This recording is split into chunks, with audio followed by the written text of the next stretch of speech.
They use religion as one of the weapons taught to them by who? Their white oppressors. How to use it for their people. And that is the game they've been using, and they're still using on their own people. I was a child that was indoctrinated by religion. I was indoctrinated. Was not allowed to make my own decision. Allowed to come to the point where, as an adult, to make my own decision. In schools, they were teaching me how to worship white Jesus. The image was white. The characters were white and still white. These was the characteristics. These were the things I saw. So of course, would you blame me if I placed the white people in a very high pedestal, coming from the continent of Africa? When as a child I was indoctrinated to think that way and see things in that manner and in that aspect. I was taught that Jesus is my Lord and Savior. He will come one day to save me, and that was his image that was shown to me through even the TV. When I read about him, I read about Jesus. I read about John the Baptist, Luke, everything. None of the names has to do with any native name that represents my ancestors and my people. None. All were English. All were Hebrew or whatever they call it. All. None represented any name in my native local dialect. None of it. None. Not one. Now, I want you to understand this. You see. Now there's the diasporas. These diasporas, some of them, these YouTubers who are going to Africa. Listen to this. I'm talking to you also now as a family. Listen. These diaspora YouTubers who are going into the continent of Africa. That I've stated before, where you do not see any place as home, you will treat it as a foreign land. This is where we have to put ourselves. Diasporas now, put yourself to check. Have you or are you carrying the mentality, the behavior of your oppressors? It's a personal question. When you look at yourself in the mirror, ask yourself that question, examine yourself and check yourself. Because it will tell you that you have several behavior, mentality, views, the same as your oppressors. Exactly the same. You have to be conscious enough to identify some of these things. You're no different. You are no different from your oppressors. Now look at this. To some people, this is something that maybe it is casual, it's not something that is, well, look at this. I'm going somewhere now. Look at this. Now, we have this set of YouTubers in the continent of Africa, right? Of course, we know when it comes to the continent of Africa, look at the games. Diaspora Africans, right? I'm going to use Black Americans now. Black Americans are taught how to do what, how to save, the mentality of, they have to save what, maybe Africa, the savior mentality. That's the same mentality white European they have, the savior mentality. They needed to save, they want to save Africans. Africans, on the other hand, are taught that maybe Black Americans, they have money. They see opportunities. They're all going there for opportunities in the States, right? My question, how many continental Africans? Let me rephrase it again. Now, some Black Americans who are going to the continent of Africa with the savior mentality that you want to save, please, you want to help everybody, you want to save everybody on the continent of Africa. So they go with the camera and they have a YouTube channel. They want to put everything on camera, because they have that savior mentality. I am better off than these people. I want to save them. But Africa is never home for them. It will never be. It will never be. It will always be that foreign land. It will never be for these people. This set of diasporans now. Now to the diasporans. This set of diasporans, right? Particularly Black Americans. For those who are going to say they want to save or to help, look at this. Because this mentality, I'm saying so that we can work on ourselves. How many of you that are going with your camera to Africa and all of these places, showing all those slums? I just CNN have done. I don't have problem with showing things like that. Or I really know, but I'm going somewhere. Follow me. How many of you have gone to the Black community in America? Look, listen to this. Our people in America are suffering. Our people are suffering over there. They need help. How many of you have gone to America? Have gone to the Black community in those places that our people are suffering? How many of you have gone there? To want to help them? All of a sudden, you want to come to Africa and do what? You want to save. You start showcasing these children, maybe in the rural area. You start showing them, why do you have to put these things on camera? Because I want to know, because if you go back to the tactics of the whites, history again shows that this has always been the tactic. This is what they always do. How many continental Africans, how many have traveled to America and they've gone to places like that to want to help our people in America over there? How many of them have gone to those places that they want to help, they want to save, they want to do all of these things? How many continental Africans are doing that? Continental Africans who are going to America, what are they doing? They're going to seek for opportunities. Why are the Black Americans who are coming to Africa not going to seek for opportunities? They're going with the savior mentality. And when I want to make comparison with the Chinese and these people, then it's a problem. What makes you think you can save the Africans or continental Africans? What makes you think you are not even in the right space yourself? How many opportunities have you seized for yourself? A lot of opportunities. But the only thing that is important to you is YouTube views. And that is what you reduce yourself to, views. You want to put everything on the internet, so that on your platform, so that what you will get views. Africa is not a home for you. Never will it be for you. You can't save anybody on the continent of Africa than yourself. Nobody. We can rather invest in one another and help each other. When I mean help, investment. I'm not talking about, giving food, aid. You complain that Africa don't need aid. What are we going to do with aid? Nothing. So these set of YouTubers that go to Africa just to have YouTube views, repeating the same thing their oppressors did, the same thing, exactly the same thing, no difference. They go, they take picture of the rural. You see that, of course, the environment is not conducive where the kids are learning or whatever. It's not conducive. Obviously, they need a conducive environment or something like that. Their learning condition perhaps is bad. And what you do, you go there and you give them what? Food. What are they going to do with food? Did they not eat from their home before coming? They are not starving. Those kids does not look like kids that are starving. They're not starving. Again, the narrative that you need to fix the Africans, you need to help them. And what is the help you're giving? Giving them food. Like you need, and you showcase it and put it on. You claim that they are your people. How are they your people? If you go to your home and you see that your home is unkept, it's dirty, all of this thing, do you put it on the internet? You bring your dirty laundry on the internet and start posting it because it is your home. What do? You take care of it. You are repeating exactly the same thing. Now, some of those places you are going today, please go and take notes from CNN and BBC. They have been doing documentary for years. That same slum you're showing, they've been doing lots of documentary for years. And they've been taking lots of donations. What is the condition of the place? Zero, nothing. It is still the same. For how many years they've been doing, documentary? It has always been the same. Why are you not asking yourself? Yet you come and you're doing exactly the same thing, the exact the same. What difference are you from your oppressors? What difference? Please talk to me. What difference? That's why I say, why don't you find yourself? Why don't you go and seek for opportunities? Why don't you go and seek, be self-sufficient? You don't need to put certain things on the internet. I'm not saying that. Look at even certain things you put on the internet. The government should be ashamed of themselves. First of all, in the continent of Africa, that's their job to provide basic amenities for the people. But obviously, because of corruption, there's no how you show all these things that it will make any change. That is why I say the government are the people. When the people come together, now, if truly this set of people they want to help, don't you have, you say you have connections or you have friends or something? Perhaps you can contact, 10, 15 brothers or sisters and say, can we come together and see how we can make this thing happen? You're talking to the administrators or whatever. You put it on camera. You record it. You put it out there. For what reasons? And the worst part of it all. Now, this particular video that I saw, already, the children in Africa from age 2 to 5, they're already brainwashing them with this religion concept. In Europe, it's not like that. They don't teach religious knowledge or whatever thing. The kids are allowed to grow up and become an adult, and they make their decision. I was brainwashed as a child, which is something that I don't like right now, because I was not given the time or the chance to make my own decision. It was enforced on me, enforced. And you would think that the people coming from the diaspora are going to be, they will see more light to want to help. Now I see these certain YouTubers, when they go to Africa, see what they're doing. There's a white Jesus, white Caesar Borgia picture already on the wall. Already the kids are brainwashed. This is the issue I have with the kids. Don't go and touch the kids. Those are our future generation. Do not go and touch the kids, because it all started through education. Through education. And you're going there to repeat the exact same thing. You go and you're teaching them that Jesus is their Lord and their Savior. That's what you're teaching the African kids that has, a white man's face that is quote unquote their Lord and their Savior, Jesus, on the wall. That looks nothing like their ancestors. You go there and you're teaching them Jesus is their Lord and their Savior. That Jesus has no color. How ridiculous. And you taught them that Jesus is a spirit. What spirit? Our ancestors were the spirits. And those ancestors, they have color. How dare you not recognize the color of our ancestors and you say it's colorless? Bringing the same Eurocentric mentality to indoctrinate our children on the continent of Africa. When we are trying to teach them the African mindset with an African curriculum away from this Eurocentric construct, yet we have diasporans who are going there to teach them, indoctrinate them, and brainwash them to continue in the beatings of their oppressors. They go with the white, savior mentality. They've come to save them. They give them food, so you have access now. Who gave this?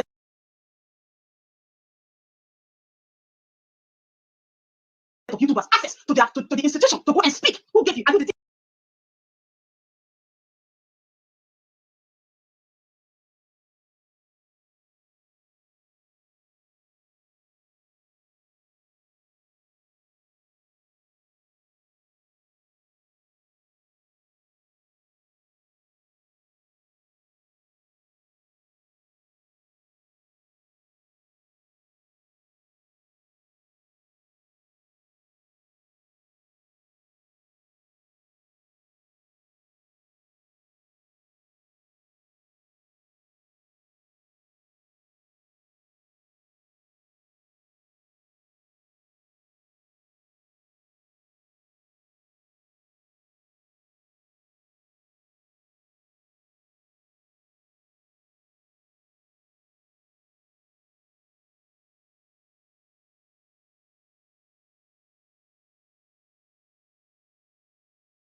who gave you the right and audacity to go to that institution and speak to the kids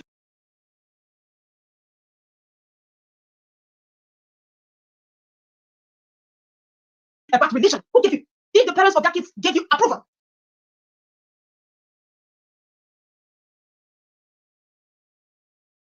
why is it that because it's in the continent of Africa, you have the right to do anything and behave anyhow you like?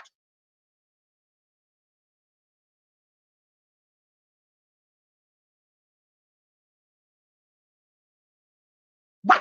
You can't do that in America, or you can't do that in Europe and the West. So when it comes to Africa, your attitude, and should be allowed. Don't go and further indoctrinate the kids on the continent of Africa and take advantage of their innocence. Don't do that.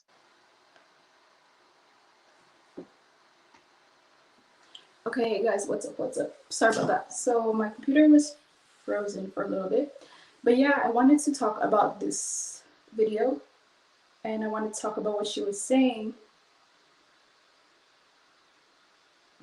because she's actually speaking facts. You know what I'm saying? Like, a lot of people don't get it, and a lot of people don't understand. But a lot of the things that she was saying in the video is correct. And how I do my things is there's only a couple of people who I'll ever vouch for on these YouTube streets, because a lot of these YouTubers, we talked about this the very last live that we did. You know, when I was talking about YouTubers who are asking people for donations, YouTubers that are asking for $5,000 for them to go to Africa. You know, some of these YouTubers, we don't know what they're doing, and they're literally acting like little colonizers.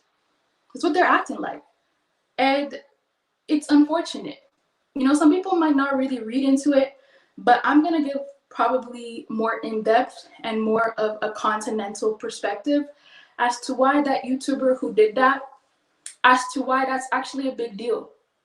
You know what I'm saying? Because if you're saying that you're going to Africa, right, to help a school, right, why don't you ask the school what they need? Why don't you ask the headmaster, which is a colonizer word? We need to change that word. But hey, headmaster in Africa means the headmaster of the school.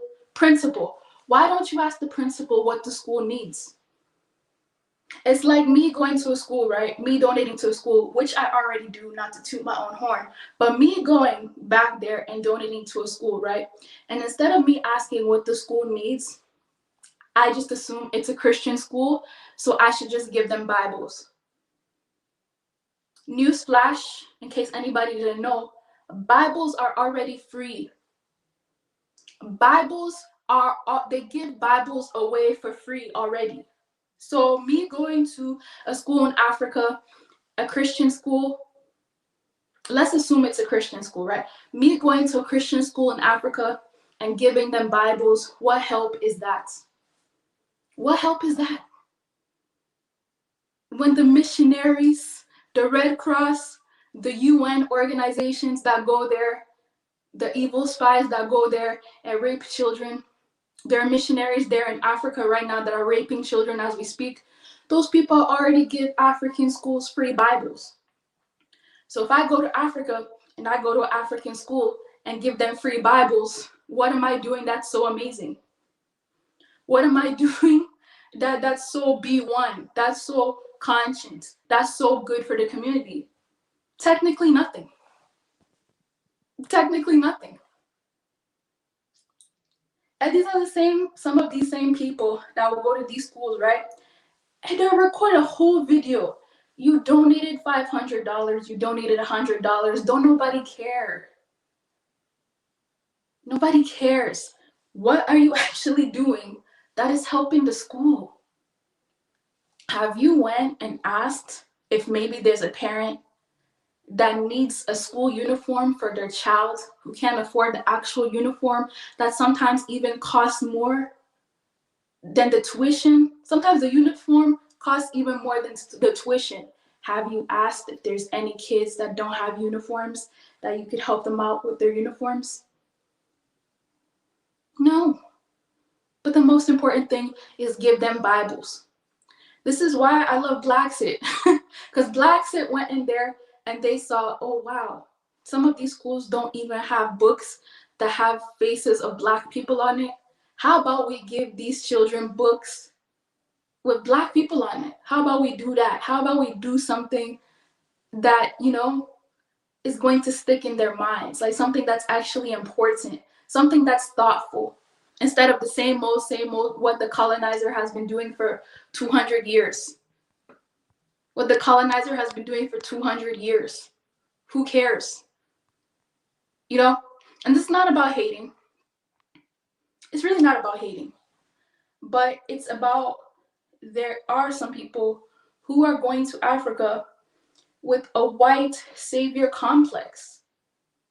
And we just gotta call it like it is. It's a white savior complex.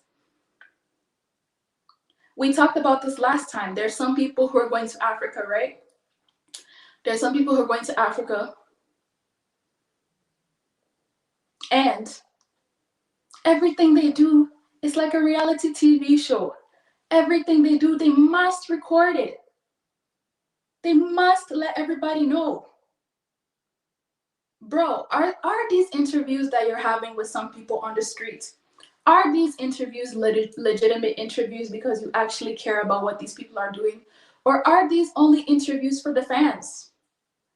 Are these only interviews for the fans? Meaning, if the camera was off, would you still hold that interview and ask that person questions and get to know who they are? If that camera wasn't on, would you do that?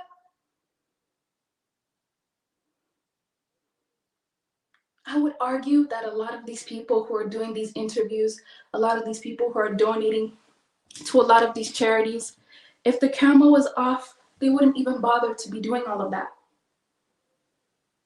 You know? But to some of their sheeps, you can't tell them that. They're gods. Because they took a plane ticket to go to Africa, they're gods. They can't do any wrong. They're gods. They're no longer human beings. They are gods. That's a problem. That's a huge problem. Let me tell you this. And I'm going to play a K&K Squad clip because the K&K Squad clip goes with what I'm saying right now. Yeah, K&K Squad who went to Ghana. Shout outs to you guys. Yeah. So what I wanted to say before I even play that clip is that sometimes, right? Let's say you're going to Africa, right? And you're going to maybe like a very remote village. You're going to a village where it's obviously very, maybe not as developed as the city, right? And you go there and you record people, right? You go there and you take your camera and you record people. There is something called etiquettes. Etiquette meaning manners. There's something called manners that you don't just pull up on somebody and record them without asking their permission. Yes, in Africa, especially in certain places in Africa, you must do that. You don't just go to the street and record people. Sometimes you gotta ask, hey, is it okay if you are here and I use your image, I use this? You gotta do that. No, but some people, you can't tell them these things. You can't tell them these things because they're whatever savior complex. Oh, well, why can't I record? Why can't I record? Because you're not entitled to record people. You're actually not. I know in the West, it's not really a big deal. Yeah, you can kind of record people. I don't know. I guess it depends on what country you're in and the laws of that country. But you can't just go to Africa and record people like that. Especially people who live in certain conditions. If I live in a hut, right? Or if I live in an area that's very underdeveloped and I'm not happy about my living conditions and you come and you just put the camera on me, I don't even want to be on camera. Leave me alone. But some of these YouTubers, you can't tell them that without being called a hater. You can't tell them that you can't just go in the middle of nowhere, record people, not ask them for permission, and then not do anything for their communities, not even give them a gift, not even give them anything. You're only recording them for content. But you can't tell some people that because you're a hater. Let me tell you this. If I went to a hood, okay, or the projects up in here in Canada, would I just pull up there with my camera and just record people, especially people in those conditions, and think that it's okay? I don't ask them anything. I don't ask them about, hey, how do I get around in this village? I don't ask them how they're doing. I just record them, make my content, and go home. But that's the type of world that we live in. Wow. I didn't know. Another angle of this, right, is if you go to a certain village, right, that's very remote, very desolate, people aren't doing that well, people are struggling. It's not everybody who's gonna not want to be on camera because they're shy. It's a very small percentage of people that are not going to want to be on camera because they're shy. Most people are not going to want to be on camera because that is traumatic. That's a traumatic experience. We've seen what people do with cameras, what people do with videos. We've seen what people do in Africa when they take images of people and upload them on Google, upload them on YouTube, upload them on here and there and make money. We've seen what people do that.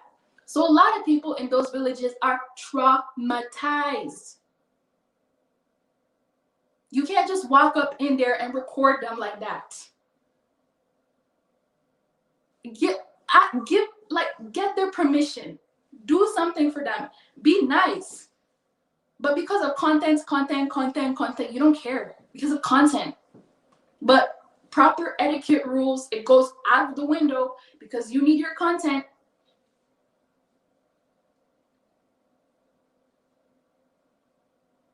You want to go there and help people, but because of content, it doesn't matter.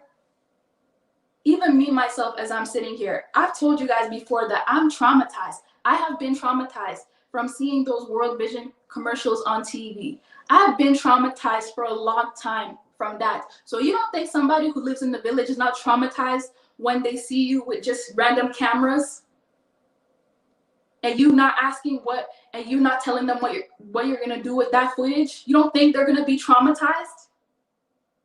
But you get mad when you go to the village and some people say, hey, I don't want to be on camera. What kind of entitlement is that? Where does that entitlement come from?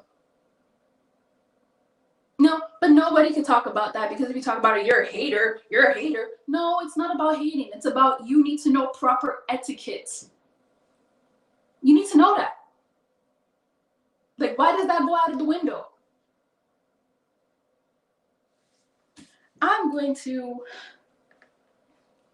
shout outs to everybody in the chat. Shout outs to you guys. Hope you guys are all doing well. The healthy eating show will come tomorrow. Okay, I really do want to talk about that show, but this was just too much of a juicy topic to, it's too juicy, man. I gave in. I'm sorry. Let me go through an actual clip that explains a video that I made about this before, but I wasn't as vocal about it, and a lot of people took it the wrong way, but I don't care because I'm speaking on the behalf of some continentals in here.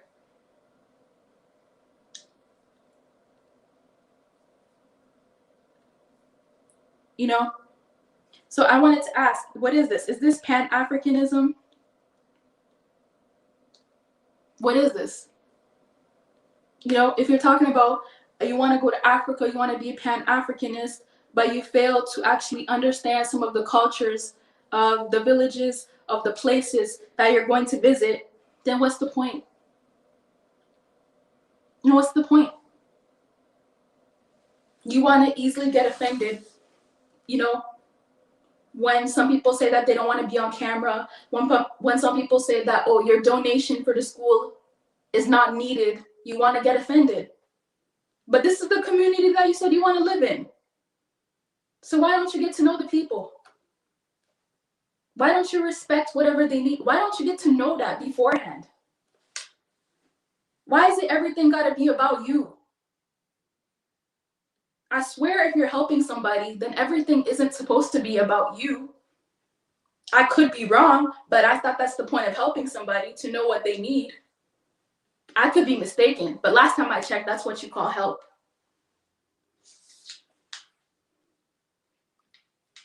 But I guess that's being too mean. So let me go ahead and let's just listen to this real quick.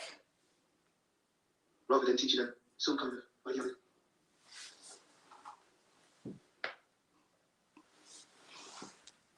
Can you guys hear that? Please let me know if you guys can hear this, because, yeah.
Okay, what else did you go there to do though?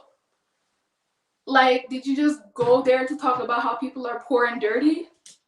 You know what I'm saying? Like, I'm pretty sure people live in a poor and dirty environment. They know that they live in a poor and dirty environment. So what's the point of you doing that?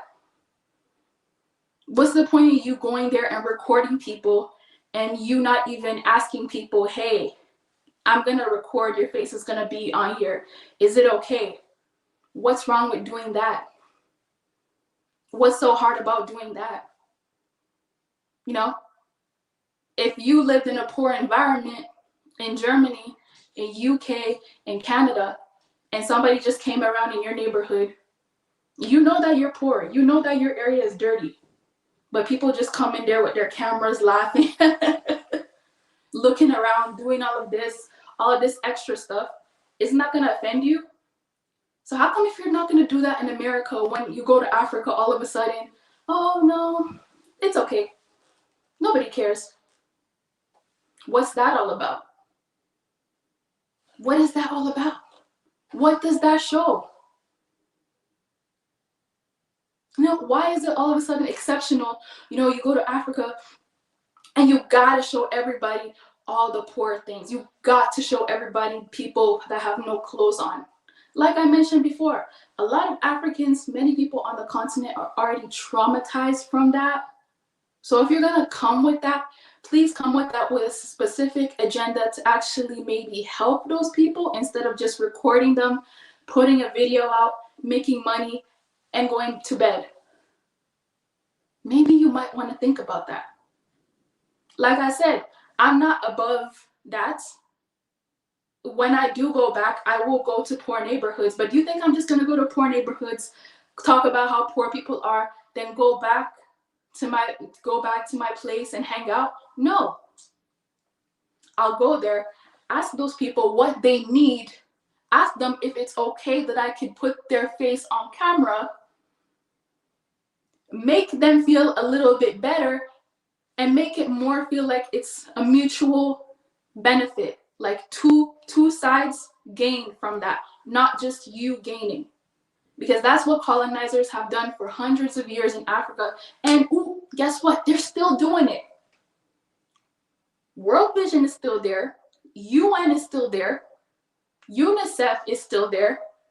All these NGOs, international organizations, are still going to Africa, taking pictures of Africans, making money, and not investing those money into those communities. So why don't you be different from the colonizer? Since you're all about Black power, why don't you be different from the colonizer? Is that not a legitimate question? Is that a question nobody can ask? Do we need more people to go over there and give them Bibles when the Red Cross, who continues to steal money from Black people, already give them free Bibles? Like, give me a break. Give me a break. How would these people, again, as I mentioned, if it wasn't for the camera, would they even be recording themselves giving money to these people? Would they be doing that? I don't think so. But because the camera's there, is no worries. Because they booked a plane ticket to go to Africa, all of a sudden they're gods. They're not people anymore. They're not human beings.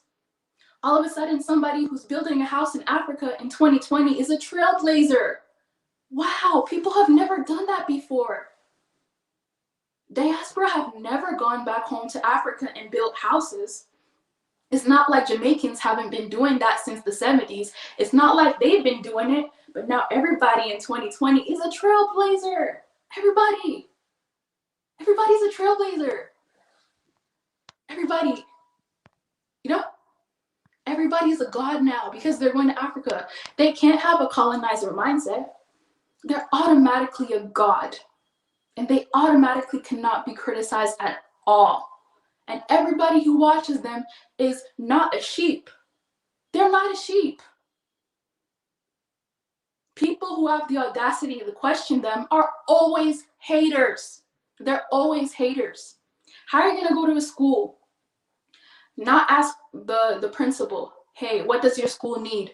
Just pull up in there, give them some books. Oh, okay. And then all of a sudden you act like you're the principal. Did you build the school? Do you know these children? But all of a sudden you want to be telling the school, this is what you should probably do. You should do this. You should do that. Just give them money, take pictures and go. Like, just give money, take pictures and go. You don't need to be the new Red Cross. You don't need to be the new missionaries. Go there. You don't need to be doing that. You don't need to, no. Did you do that in Germany? Did you do that in Canada? Did you do that in the UK? But now all of a sudden you're going to Africa and you care about children's schools. Now all of a sudden you care about people's educations. And okay, some of them legitimately probably do all of a sudden care about Black people and Black people's educations. But still, the arrogance and the way you're going about it, it's weird. And nobody can question it. It doesn't make sense, but nobody can ask questions. People are just supposed to accept it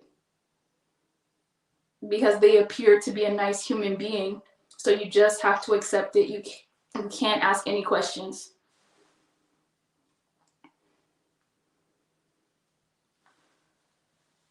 They shove those religious white icons down our throats to divest our emulated people of their strength by looking for a savior in someone who looks nothing like you. Exactly, and they continue to do that. Red Cross and all these organizations are still in Africa giving these horrible books to children, giving this horrible curriculum to children. So my question is, why would I need to do that if somebody else is already doing that? Why do I need to go to a school and give them Bibles when someone else is already doing that? Shouldn't I find my own way to help the community that I say that I care about? Isn't there another creative way that I could possibly help the community that I say that I care about instead of giving them Bibles that they're going to throw in the garbage anyways? Isn't there? Oh, I'm sorry. I guess there isn't, right?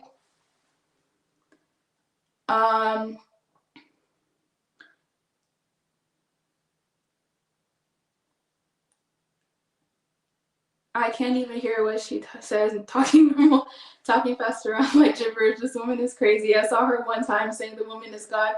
She wants to put. Okay, aside from how you feel about her, what she was saying though was correct.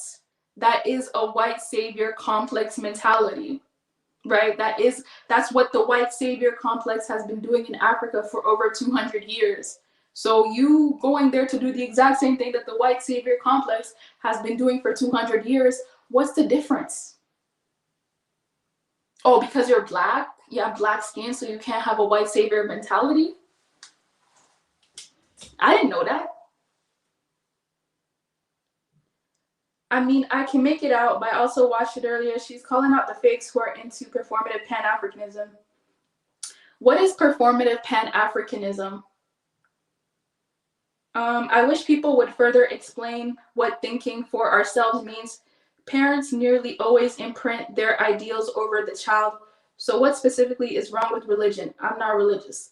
There's nothing wrong with religion, but again, if you're going to a Christian school and they tell you that they need Christian Bibles or Christian supplies, that's cool, right? But if you're going to a non-Christian school and you're assuming that they need Christian supplies, I think that's kind of wrong. And to be honest, most Christian schools or non-Christian schools, trust me, they're not lacking in religious material. They're not lacking in that. They're lacking in fundamental material such as actual exercise books, paper, pens, pencils, backpacks. They're lacking in those type of things. They're not lacking in religious material. You know? So if you think you're doing a favor by shipping a whole bunch of Bibles to Africa, let me tell you, you're not doing nothing. It's a waste of your time. Why don't you do that in America? That's right, you don't need to. Yeah, so why would you assume that you need to do that anywhere else? No, I'm pretty sure let me tell you, in Africa, people are religious. So if you think you're going there to spread the word of God, it's already spread. Okay, it's already spread. Let's focus on something else. Who wants 5K to go? Somebody's actually making a GoFundMe. Somebody made a GoFundMe in this YouTube community for $5,000 to go to the Gambia. I'll type their name down in like a couple of seconds, but somebody's asking their 1,000 subscribers for $5,000 through GoFundMe to go to the Gambia. That's what I was talking about last time, and I was extremely upset because I don't know what happened to getting a job if you need $5,000. I don't know what happened to that. I thought that's what normal people do, but I guess normal people go on GoFundMe, write stories about how they need $5,000 just for a plane ticket. Like I care that much. Like any of us care that much that you need $5,000 during a pandemic.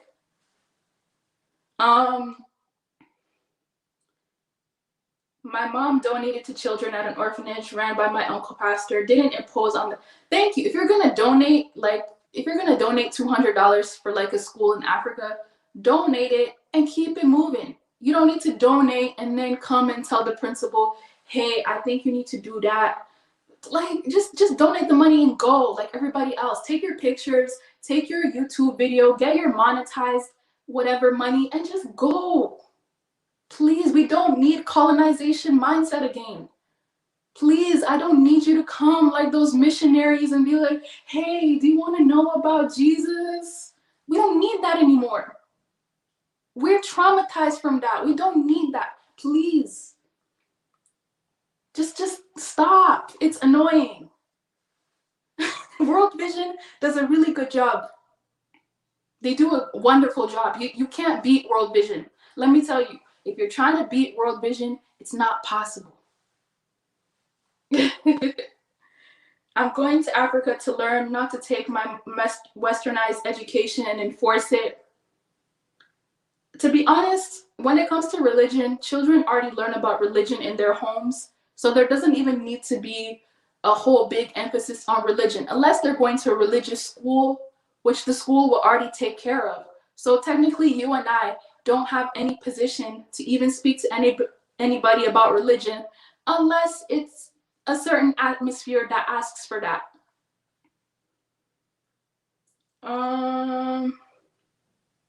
Why all these repats, retired military, they giving out free money? Well, I guess retired military are more likely to travel anyways, and they're more likely to explore. So, I mean, I don't find it strange that most repats are retired military. They're the ones that actually have money and the desire to travel. So I don't find it strange. And I don't find Go Black to Africa strange. But I'm not just, again, this is not just about that. I'm talking about many people who are doing weird things, okay? I mean, talk about KK Squad too. It was weird how Go Black said, like, Jesus will save you stuff. Maybe the CIA did send him. I felt Go Black was wrong with the Tiffany thing to push the idea that she had mental illness of sorts. I questioned what his motivation was in commenting on. Okay, I don't even want to talk about Tiffany because she's a young child. Oh, okay, she's 20. I'll give her a leeway because, to be honest, I don't even feel like going hard on Tiffany Banner when there are two 40-year-old men right now gossiping and calling each other gossip girls and talking to each other about their wives on YouTube right now. So I'd rather go a little bit hard on that than Tiffany Banner, but maybe that's just me being biased. When they leave and have traumatic experience dealing with their wife. So Africa is their escape, absolutely. You also believe it. What is with this pedophile stuff? The pedophile stuff is still happening today. It's still happening today. And people are trying to deal with that right now. So that's why I'm saying, like, people are too traumatized. Leave them alone. Give the money and dip. Like, oh my gosh. See, the best way to actually help a community is to be part of that community, is to actually interact with that community and not just go there one time, make a donation and leave. If you actually want to help a community, the best way to help the community is to be part of the community. That way you don't have to ask what the community needs.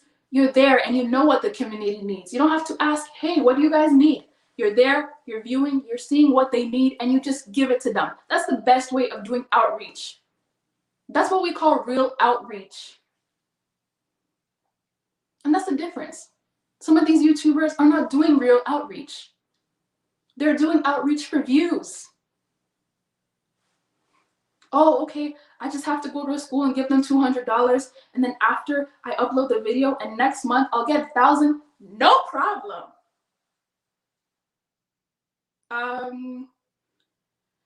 Hello everyone. Hello everybody. What's up? What's up? What's up?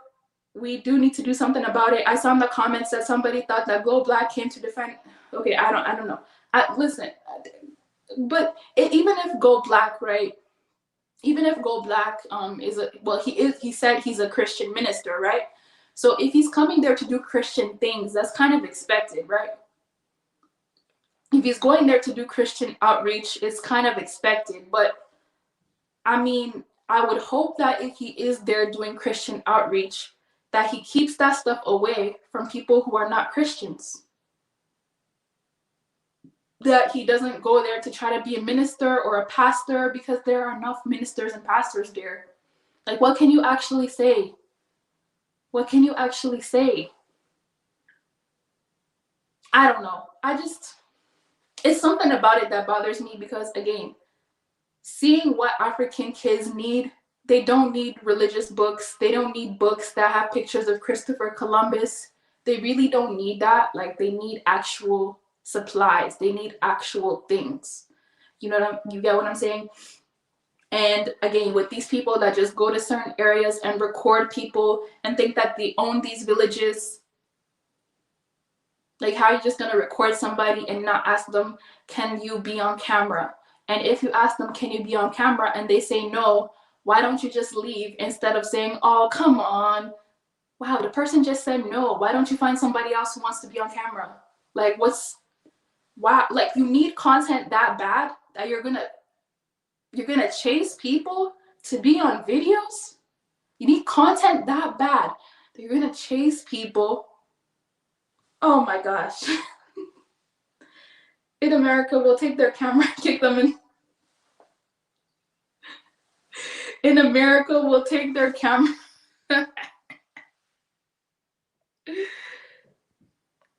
Yeah, that's what I was saying. Did you see Nak Mizi's video about unapologetic Negro-European? Like, people are out here.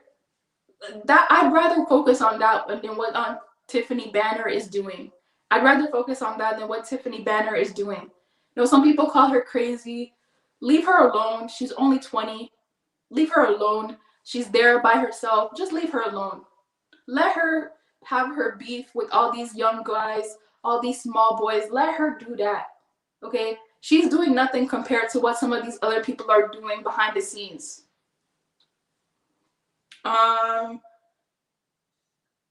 Okay, anyways.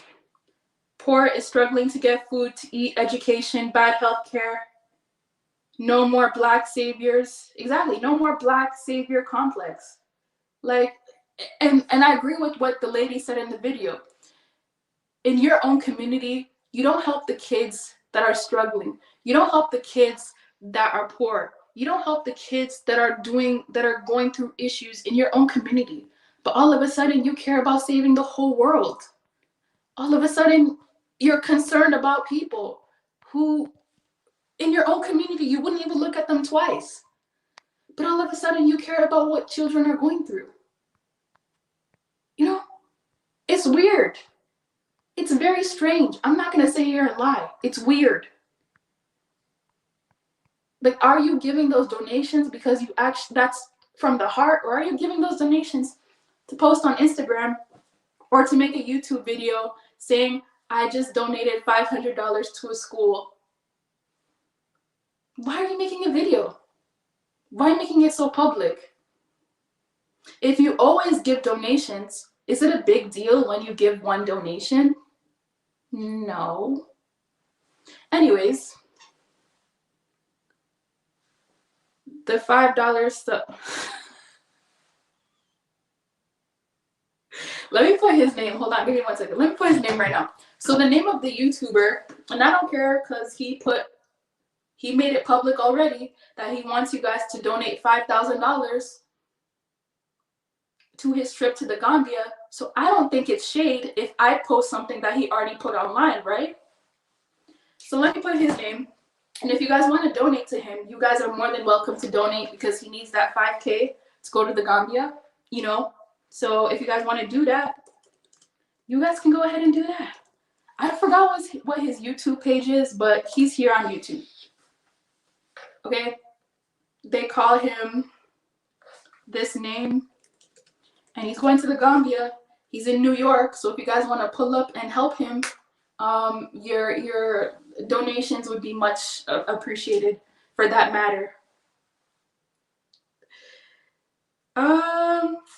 There's a massive homeless issue in the UK. If the BBC put cameras under Waterloo Bridge, the world would be shocked at the level of poverty here. Okay, let's talk about the level of poverty in Africa, right? The level of poverty in Africa is bad, but I mean, making a video about you donating $500 to the school doesn't tackle the issues of the level of poverty. And I'm not saying that donations are bad. Donations are very good, but you making a video about you donating $500 to the school tackles basically nothing, to be quite honest. So, I mean, if that helps with your conscience, if that helps with your content, then that's 100% great. But other than that, I don't know what else you are doing to supposedly help your community. It's like those people, right? It's like those people who go back to Africa and they build like a $200,000 house, and then their neighbors have nothing and they're happy. It's like, okay, that's cool. You went back to Africa to build yourself a house. How does that help the community? Oh, right, by providing jobs for like, what, well, probably 1 or 2 years max. Oh, that helps the community? Nope, it actually doesn't. You know how I know? Because I've seen it, I've experienced it, so that's how I know. That's how I know that you building a $200,000 house in the middle of Africa does absolutely nothing for anyone but yourself, mostly. And it's not to knock anybody who does it, but I'm just saying, if your aim is just to go back there and build a house, then nobody cares. People, you don't think people who have been doing that? You don't think someone already thought about that? I can assure you somebody already done that and thought about that and it did nothing. I can 100% assure you that. But all of a sudden, somebody who's building a house in 2021 is a trailblazer. They're a god. All of a sudden, they're so creative. Wow. You know what's creative to me? Let me hurt some people's feelings. I don't care. You know what's creative to me? You know what I think is amazing? What I think is amazing is building a plaza, building a store, building a farm. I think that's amazing. You building a house, that doesn't impress me. Wow, a house? Okay. And my grandfather did that. My father did that. My mother did that. My sister's doing that. I'm going to do that. What's so impressive about a house? I don't care about your house. How are you creating businesses that actually help the people in that community? Can we have that conversation? Can we do that? Don't nobody care about your house, that you're going to live in yourself, by yourself, have your gates, have your maid, have your driver, have your chauffeur, have your flower girl, have your gardener. I don't care about that. That's good for you. Yes, that creates jobs for some people. But what does that do for your community? What does that do for your community?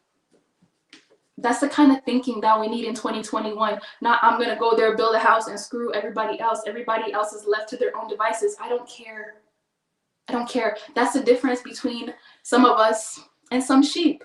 All you got to do is build a house and you're an amazing human being. Okay. I guess all those African leaders that have millions of houses in Africa are also amazing human beings as well, right? I guess they're also amazing human beings. I guess they are as well, right? I guess they are.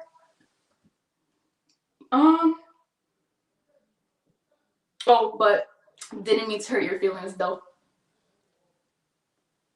Buy some dusty land with goats roaming around, eating the weeds. I worship the black women, y'all are gods. You'll be quiet. People gain experience and learn how to make money. I know firsthand I can't even say my name. I know firsthand is tired of the BS. We're always expected to be just quiet with all the mess. I guess she's reached her boiling point. I mean, is this my boiling point? Not really. Let me tell you this. People think I'm talking about one person. I hope you know that all of this is not about one person. Like, I hope you know that. I hope you guys know that it's not about one person. This is about a group of people. I hope you know that. And this is why I always give my props to Blacksit. I love Blacksit. I know some of you guys probably don't like them. That's cool. But one reason why I like Blacksit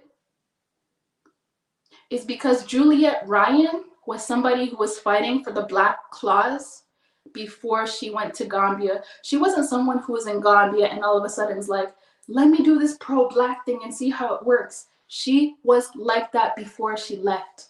She didn't even create a YouTube channel. What Maya told her, you should create a YouTube channel. And that's how that happened. She wasn't even thinking about being on here. That family wasn't even thinking about being on here like that. They got on there, they did what they needed to do for years, and then what Maya was like, hey, you should probably just create a YouTube channel and document what you're already doing. That's why I give her my props. That's why I give her my props. And it's not just her, but she is one of the examples that I could think about right now. Because if you honestly, give me 1 second.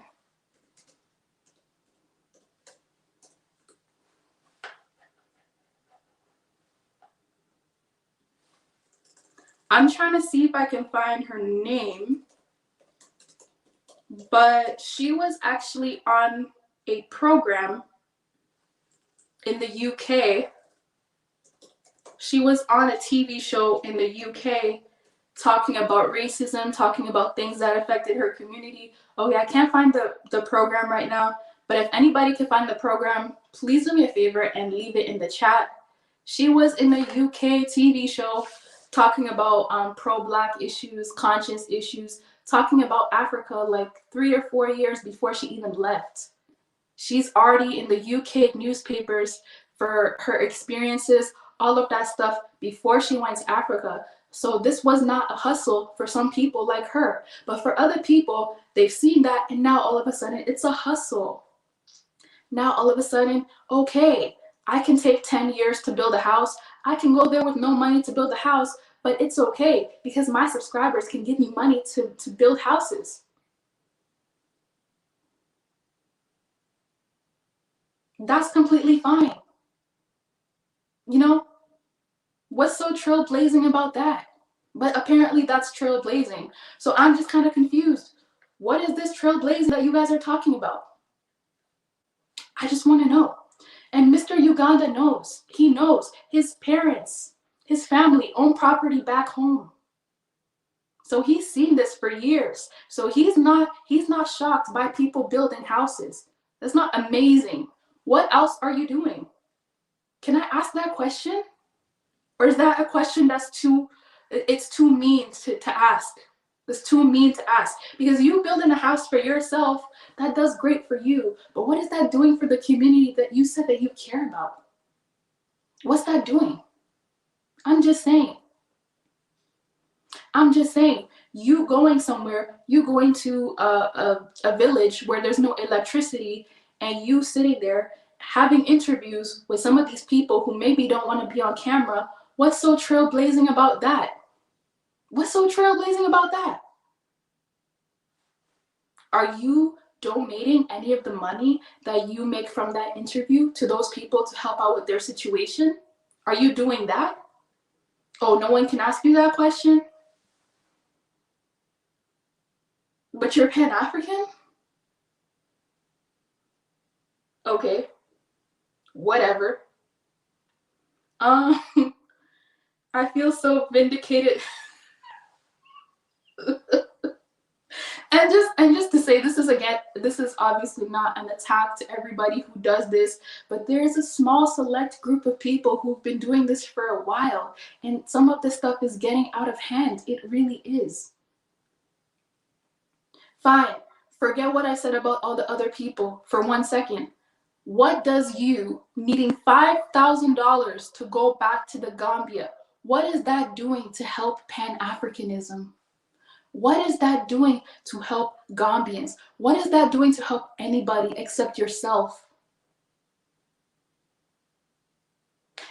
And why do you feel entitled that your subscribers should all donate $5 each so that you could have $5,000 to go back to the Gambia? What makes you feel so like, oh, this is something that I really need to do? Don't you have a better use for that supposed $5,000? Who else does this?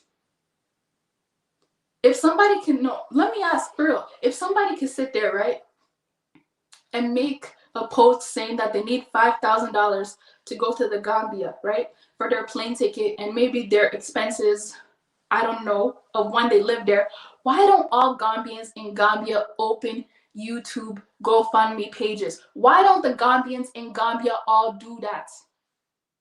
Why don't they do that? Why is it that you have to do that? Like, who does this? Hi, Sambi's treasure, what's up? No doubt the ladies that be in here cut. What does that mean? My dad was just sending his property sketches back to people in Uganda. We build, yeah. It's funny that in 2021, building a house is something that requires over 50 contractors. Let me tell you, in the 70s, in the 80s, maybe even in the 1930s, when you were building a house, it's funny how when you build a house back then, you only need maybe 1 or 2 contractors. But in 2021, you need 50 different contractors to build one house. Imagine, you need 50 contractors to build one house. I can't imagine what you need then if you want to build a hotel. I can't imagine. You probably need thousands of contractors to build one hotel. No. But you say these things and you call the hater. It's not hating. It's I've seen it before. I've seen this before. It doesn't need to be this way. Some of these things don't need to be so dramatic. So why are then they so dramatic? Why are they then so dramatic? I don't think it could cost. I don't think it. I can't even speak right now. Mintimin kasa. Mintimin kasa. I don't think that it could possibly due to the fact that things are dramatic now because they're being videotaped. I don't think it could be due to the fact of that. I don't think it's that. Now all of a sudden, because everybody's recording everything has to be dramatic.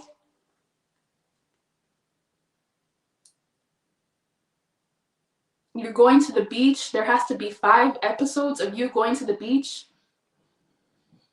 Part 1, part 2, part 3, part 4 for one action. you're building a house, there has to be the 6,000 series of you building a house, and every day something has to go wrong? Is this real life or is this TV? Like, is this reality TV or is this real life? What's going on? What is going on? What is going on? What is happening here?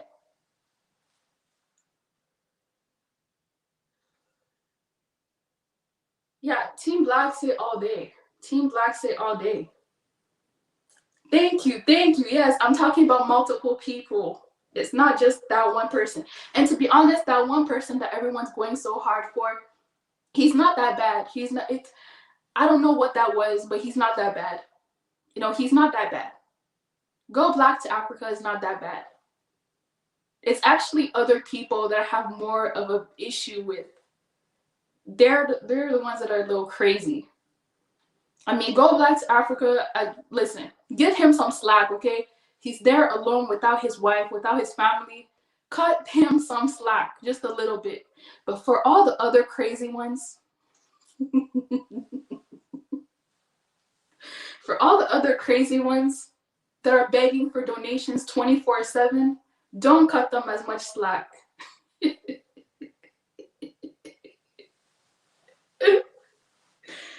Oh my gosh. It isn't just the lying, it is the plain disrespect thinking will fall. What is the are you talking about the fact that these people have to make content so that we keep watching?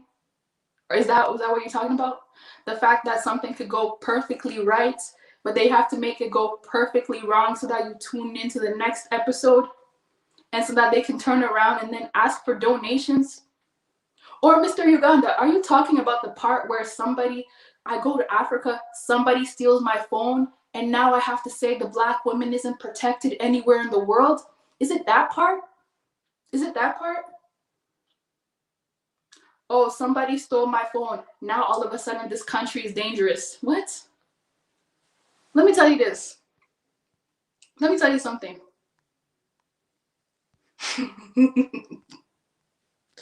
Let me tell you something.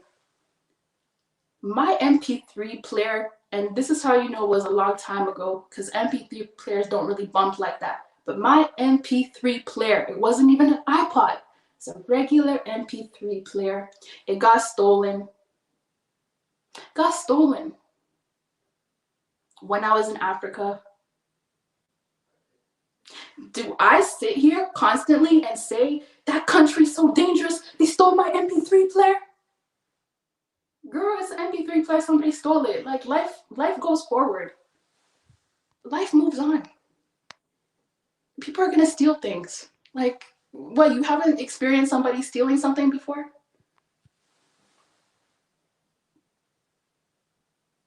I'll admit my phone never got stolen, but because when I go to Africa, I go with two phones. I go with one ugly phone and one good phone. So usually when I go to some places, I go with my ugly phone. I mean, but I guess that's not common sense. You know, your phone gets stolen all of a sudden. That country's a dangerous country. Stay away from that country. It's just a phone. Buy another one. Wow, am I mean for saying that? I'm sorry if I'm mean for saying that. If your phone gets stolen, just buy another phone. Be more careful next time. How about you roll up your windows? This is a pandemic. You don't expect that people are going to steal it. Sure. If anybody wants to join, please join. I thought people would be scared to join because, kind of going in unexpectedly. So, but I'm going to... Yo, why am I dying? I'm making myself laugh right now. Let me put the link in. You know what I'm saying? And again, I'm not making excuses for phones being stolen. I'm not. But I'm just saying to go on a rant and to talk about how that country is so dangerous because one phone got two phones. People's phones get stolen all the time. Let me tell you this. I know people whose phones got stolen in Africa. Guess what they did? They moved on with life. Now all of a sudden you want to talk about the black woman is least protected because her phone got stolen?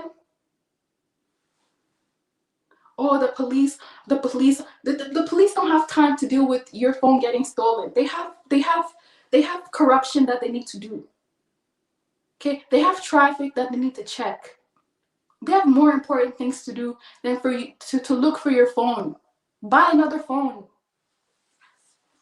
Oh my gosh. Like, who are these people? Who are these people?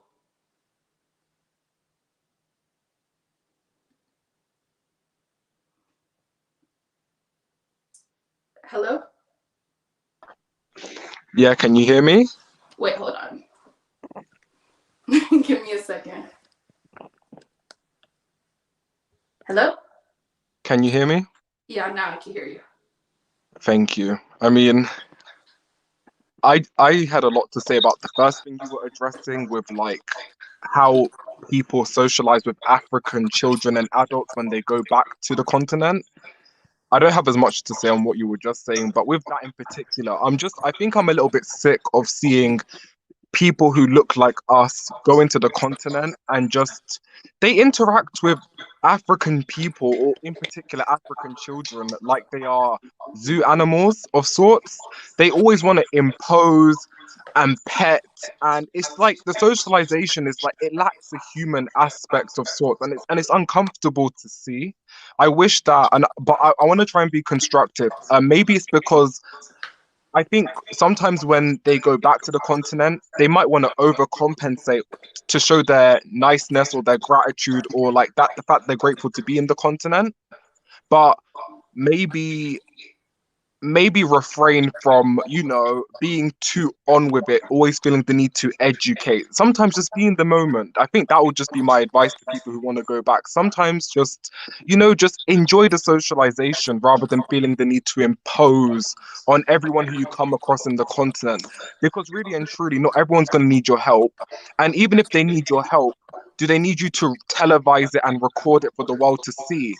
I think we've all had days, and this is not me trying to impose on what I think their feelings are, but there's been times when, let's say, I was out in Africa and I didn't look my best because, like things have happened back in the continent, But I would, I wouldn't like it if someone just came up to my face and just started recording me when I looked my worst, Me all in the name neither. of televising it for other people. Sorry, African millennial. Yeah, I was saying me neither. Like, how do you know that these people who you want to record on camera want to be on camera? How do you know that? Exactly. I think, and the issue I have is that there doesn't seem to be a limitation as to what context they record people in. It's like you're going to record people braless, you're going to record people working, you're going to record people who are clearly like, not looking their best. It's like, where is the limitation? And if you purport yourself to be someone who is, for the betterment of African people, perhaps, tweak what you'd like to others to see, because negativity bias, or squalor African bias, as I like to call it, is a very, very real thing. And the more you perpetuate those images, it just makes us start to feel like, are you trying to interact with us, or are you trying to interact with the idea of us? And what I mean by that is, maybe you're like, sometimes they just want to go back and just be something like a savior, and they don't need to be. Just go and have a good time and relax, get to know the people. And that's all I have to say on that. True, true. Sammy's treasure, what's up? Hi, African millennial. How are you? You Not guys bad. hear me? Yeah. Okay. Hi, Mr. Dagger. It's been a while. It has been a while. I hope you're well. Glad to see you. I'm here. I'm here. Thank you. Um. Anyways, I came in not long ago, but from the little that I heard you talking about is people asking for donations and basically in the name of Africanism. So I just want to say something. I have a video on this coming, because you're not the only one getting frustrated at this point. Like, I think most of us are getting frustrated and we don't even understand what the movement is all about anymore. I did an interview with Kenyatta, it will be played in the 30 minutes. Yeah. people are going to Africa, they're just following the trend. You know what I'm saying? Especially the Gambia right now, because Gambia is trending. Every time you post something about Gambia, it's like thousands of views, and everybody wants to know what's going on in Gambia. Back and good. So people are basically going to Gambia because of the trend.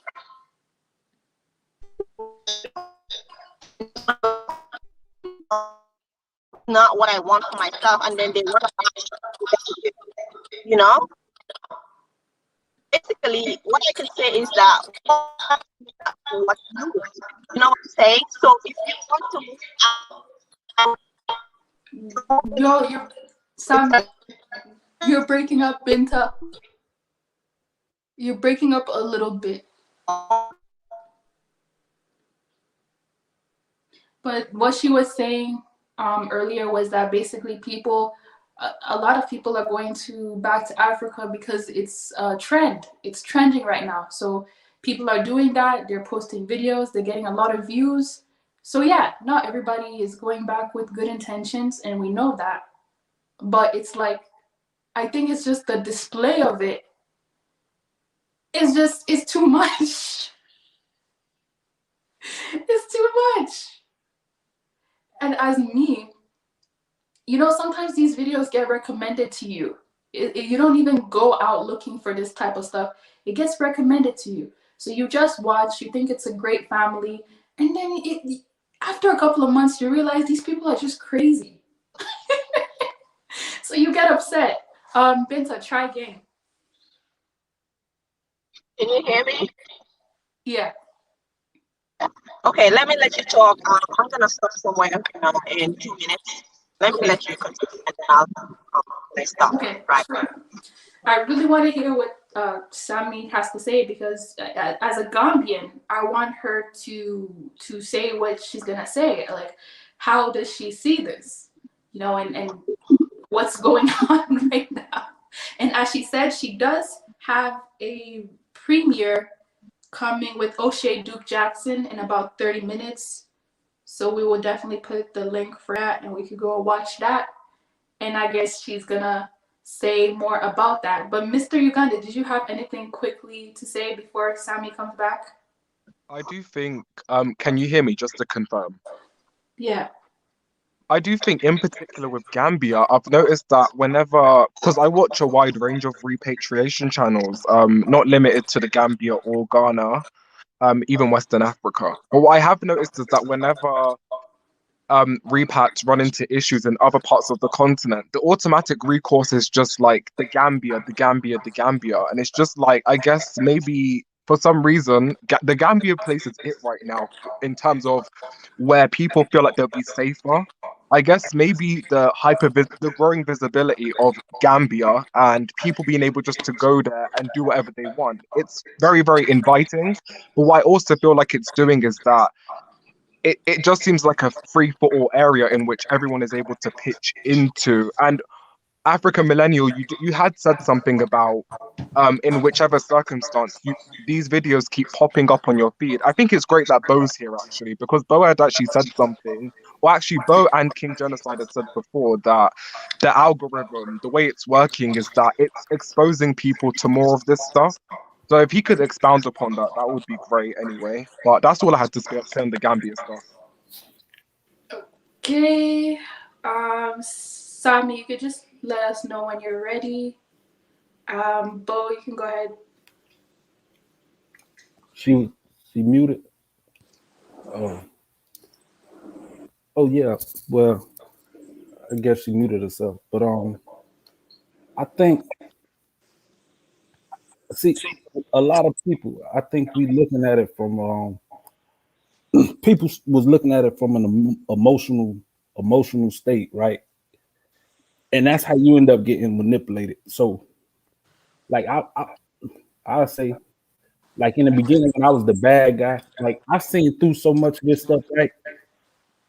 Because I seen it before.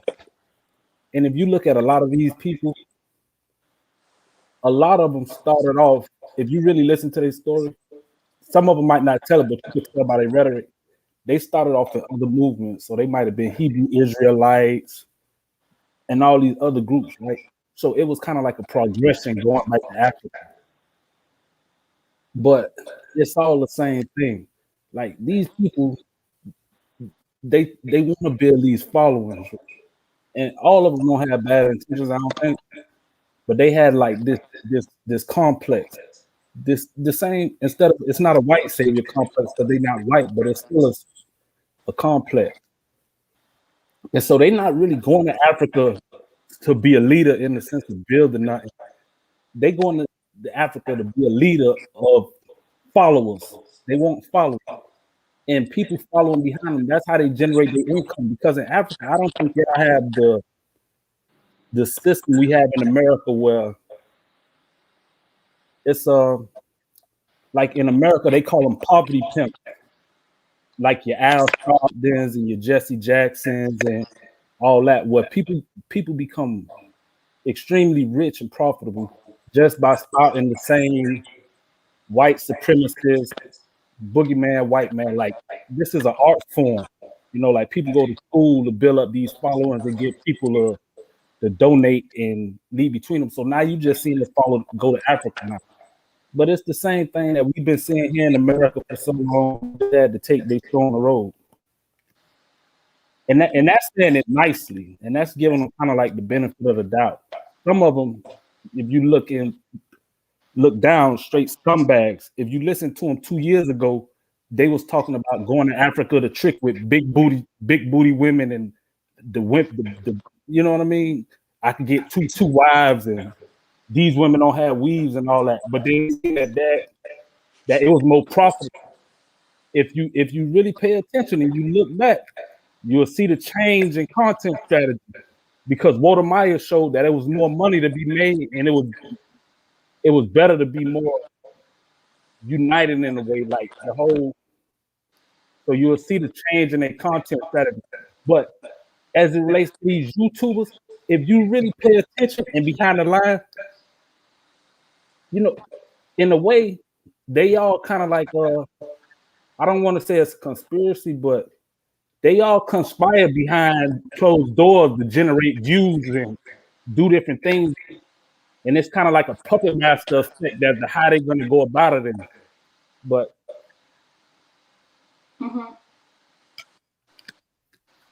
just to add on to that, I think I wish you would develop that point in particular, because I do think there is some interconnection going on in respect to, because I was just telling I think I was telling Stella this, but I was saying how it seems strategically planned in that whenever one issue dies down. So I think I can mention it since you had already mentioned the African millennial, but you know, so Nakmizi had made his video on UN, and just yesterday, UN might have just gone after Go Black, and it just seems that there's it seems that when one issue is addressed, then another issue comes up, then another issue comes up, then another issue. It seems to bounce off one another, so that the community seems to be locked into a web of drama. I hope I'm making sense when I say that, because it doesn't all happen at the same time. It actually happens one after the other. So maybe if someone's had enough of their fix from one drama because they've consumed enough of it, well, then yeah, another, because and not yeah, to then cut you another off, one pops because up. now the person or the people to pick on is the Bag family, and even if you want to make fun of the Bag family, I don't think they deserve as much of the hate as they get. People pick on the Bag family now because it's easy to pick on them. It's not even about them. It's about because it's easy to make a channel just talking bad about the Bag family. It's easy to do that, so people are doing that now. right. I mean, I did talk about the Bag family, but what I have noticed is that there are more channels that are dedicated exclusively Yes, no, to that's addressing what the I Bag mean. family. They just Exclusively. only talk about the Bag Yeah. family, and I Yeah. think that's very predatory, actually. Another, I think. Oh, you can speak. Sorry. nah, if you're not finished, go ahead. But let me just put this. You know, you gotta realize it's a lot of characters that's being developed in this space too. And I speak more towards a certain segment of it, right? I don't really to like the vlogger type that's in Africa vlog, and I'm not really I don't really watch too many of them, so I don't really know what they be having going on. But if you look at I'm gonna say the pro-black Hotep Pan-African blackity black crowd, right? You know, they develop different characters, and over time, if you watch them for so long, they characters mold and shift to what they think to go. But behind the scenes, people giving them strategies to go, and they creating these dramas and going in one way. It's like, you know, like with the ADOS thing, right? You got people who, nah, I'm not talking specifically about ADOS though. Go But ahead. I'm saying if you look at certain people, right, that they came out with so much to say about ADOS, right? But if you listen to what they talk about after they attack ADOS, as time go on, when they start talking on their own, their rhetoric is almost aligned with what ADOS is talking about. So you take ADOS as being and that we own specific ethnicity in America, but then when you go around Africans, now you're trying to mold yourself as saying like, oh, we're our own tribe. You know what I mean? It's like, what's the difference? But it's the drama that you create and that you perpetuate that's bringing views, because people like to hear cat fights. They like it when you just yeah. So they pander to that crowd. Oh my gosh, shout outs to Pan-Africanism Strikes Back. What's up? Sammy's Treasure, please go ahead. Hi, can you hear me now, Claire? Yeah. Okay. Pan-Africanism Strikes Back, one of the characters I'm talking about. No, please let Sammy go ahead before you respond to that. Yeah, I'm sorry. I need to hear what Sammy has to say about this. I'm very curious. What I was saying is that I feel like people are moving with the trend, all in the name of Pan-Africanism, because everybody on the YouTube streets, especially the ones that are going to Africa, I'm pretty sure everybody is not a Pan-African, okay? But everybody wants to move because this is what is trending.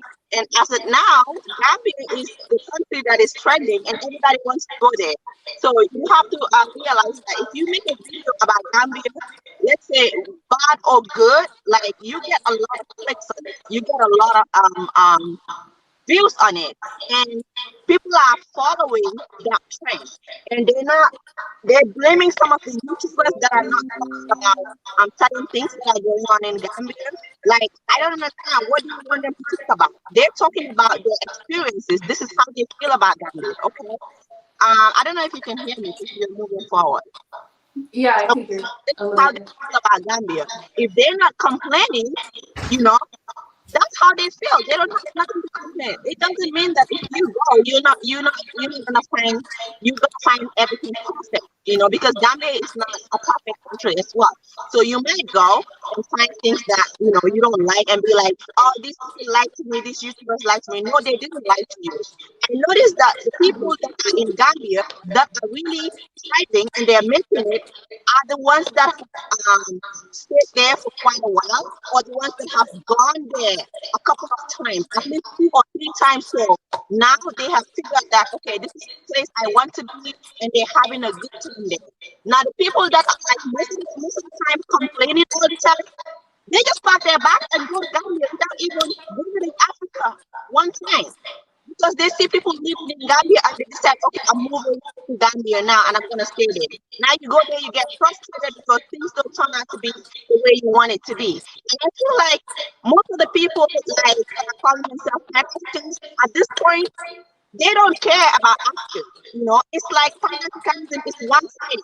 They don't care about Africans. A country like Gambia, you're not going to get a cent if you make a video if only Gambians are watching you.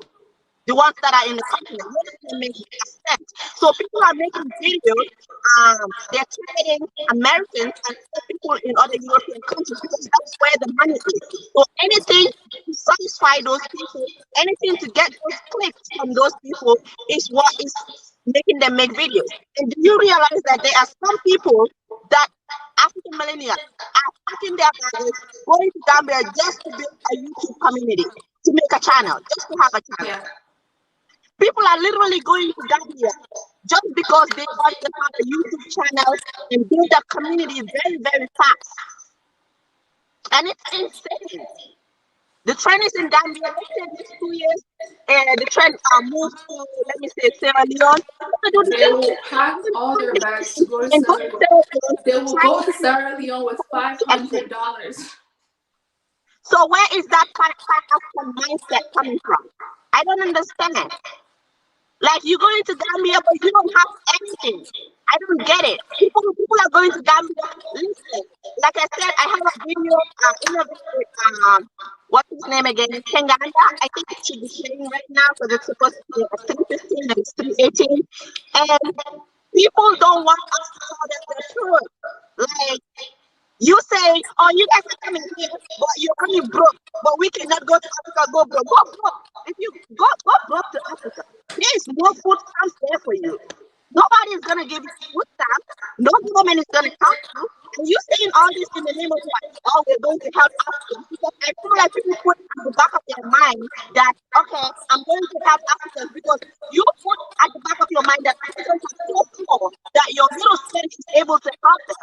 At the end of the day, you turn it around to ask for help.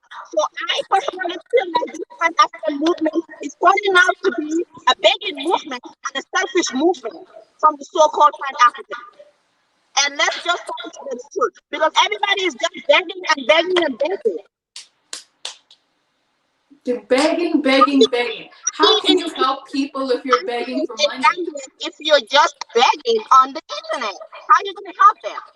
First Exactly. of all, to go to Africa, I always said you need a lot of money, and some of these Pan-Africans don't understand that. You know, I mean, so-called Pan-Africans don't understand that. Like, listen, No. if you want to build a house in Gambia, we just consider to be one of the cheapest countries in Africa right now, because the reason so many people are moving to Gambia instead of Ghana right now, because Ghana is considered like they have a higher cost of living than Gambia. Gambia have a lower cost of living even than Senegal. So I feel like so many people are going there to live there because, you know, the cost of living is very low. But still, if you want to build a house and have a car that you can drive every single day, and your food and all that, let me tell you, you need to use $100,000 to be able to do all that. Because you can get cheap land in Gambia, but what your building materials will cost you will be 4-5 times the land that you bought. Some is treasure. I think what people don't understand is that even if you buy a plot of land for $1,000, your house is at least going to cost $40,000 to build. At least. Yes, even if you build a $30,000 house, who's gonna do your electricity? Who's gonna furnish the windows? Are you not gonna buy furniture for the house? You need money to build a house, but people don't care about that. They don't want to talk about that. So if we continue to just be on the internet and asking, oh, make sure you donate me here, you donate me here, we just gonna like find out the movement. It's not going nowhere with any attitude. I feel it's not going anywhere. Okay. Yes, I did a video because so many people were complaining about the video that I did asking. I did a GoFundMe for the American lady for clinic, but that's because Gambians want to help their cause. You know why? Because she is helping some Gambian youth, you know, on how to sew. So some Gambians contacted me and say, hey, we want to help. So whether you donate or not, they have already donated to the shop. They have given her the money, you know, and then the list that came to my GoFundMe, I to her. That's Gambian, okay? But that is not to encourage anybody to come in the media and start asking for donations. First of all, if you are going to Gambia and you need donations, you didn't even step your feet in Gambia yet, but you asking for donations. How are you going to feed when you get there? I don't understand. If you need people to donate just to go to Gambia, you might as well stay here. Because we keep talking about, oh, I'm going to help. But, and then we call Africa like, because people think that Africa is poor, so whatever they're going to do there is going to be helping those people. But so many of us here are just stuck on credit cards. How can you, who is stuck on credit cards, even like the littlest things that we bought is on credit card, how can you be richer than an African who, if they don't have the money, they cannot buy anything? How can you be richer than that person? Africans own whatever they have, they no credit card. They own it. You are using a credit card. You don't own anything. Nothing at all. You don't own anything. Like, if you go to the store, you can pick up a toothbrush and put it on a credit card, and then you start paying it later. How does that make you richer than an African person? It doesn't. How do you intend to help Africans if you are putting every single thing on a credit card? Like I said, if you want to go to Africa, you better have in your savings $100,000 whereby you can build your house and feed yourself and create small, like kind of like employment for yourself where you can get income and also employ people if you want to. But if you don't have that, you have $5,000, $10,000, it's not going to take you nowhere. Let's not fool each other. I'm just going to stop here because a couple of people have come in. Wow, who made Sammy this angry? I've never heard Sammy. Aw, Sammy's so mad at me. You guys have unleashed Sammy. Frustrated. Sammy's unleashed. Oh no, I've never seen Sammy that angry before. Who did this?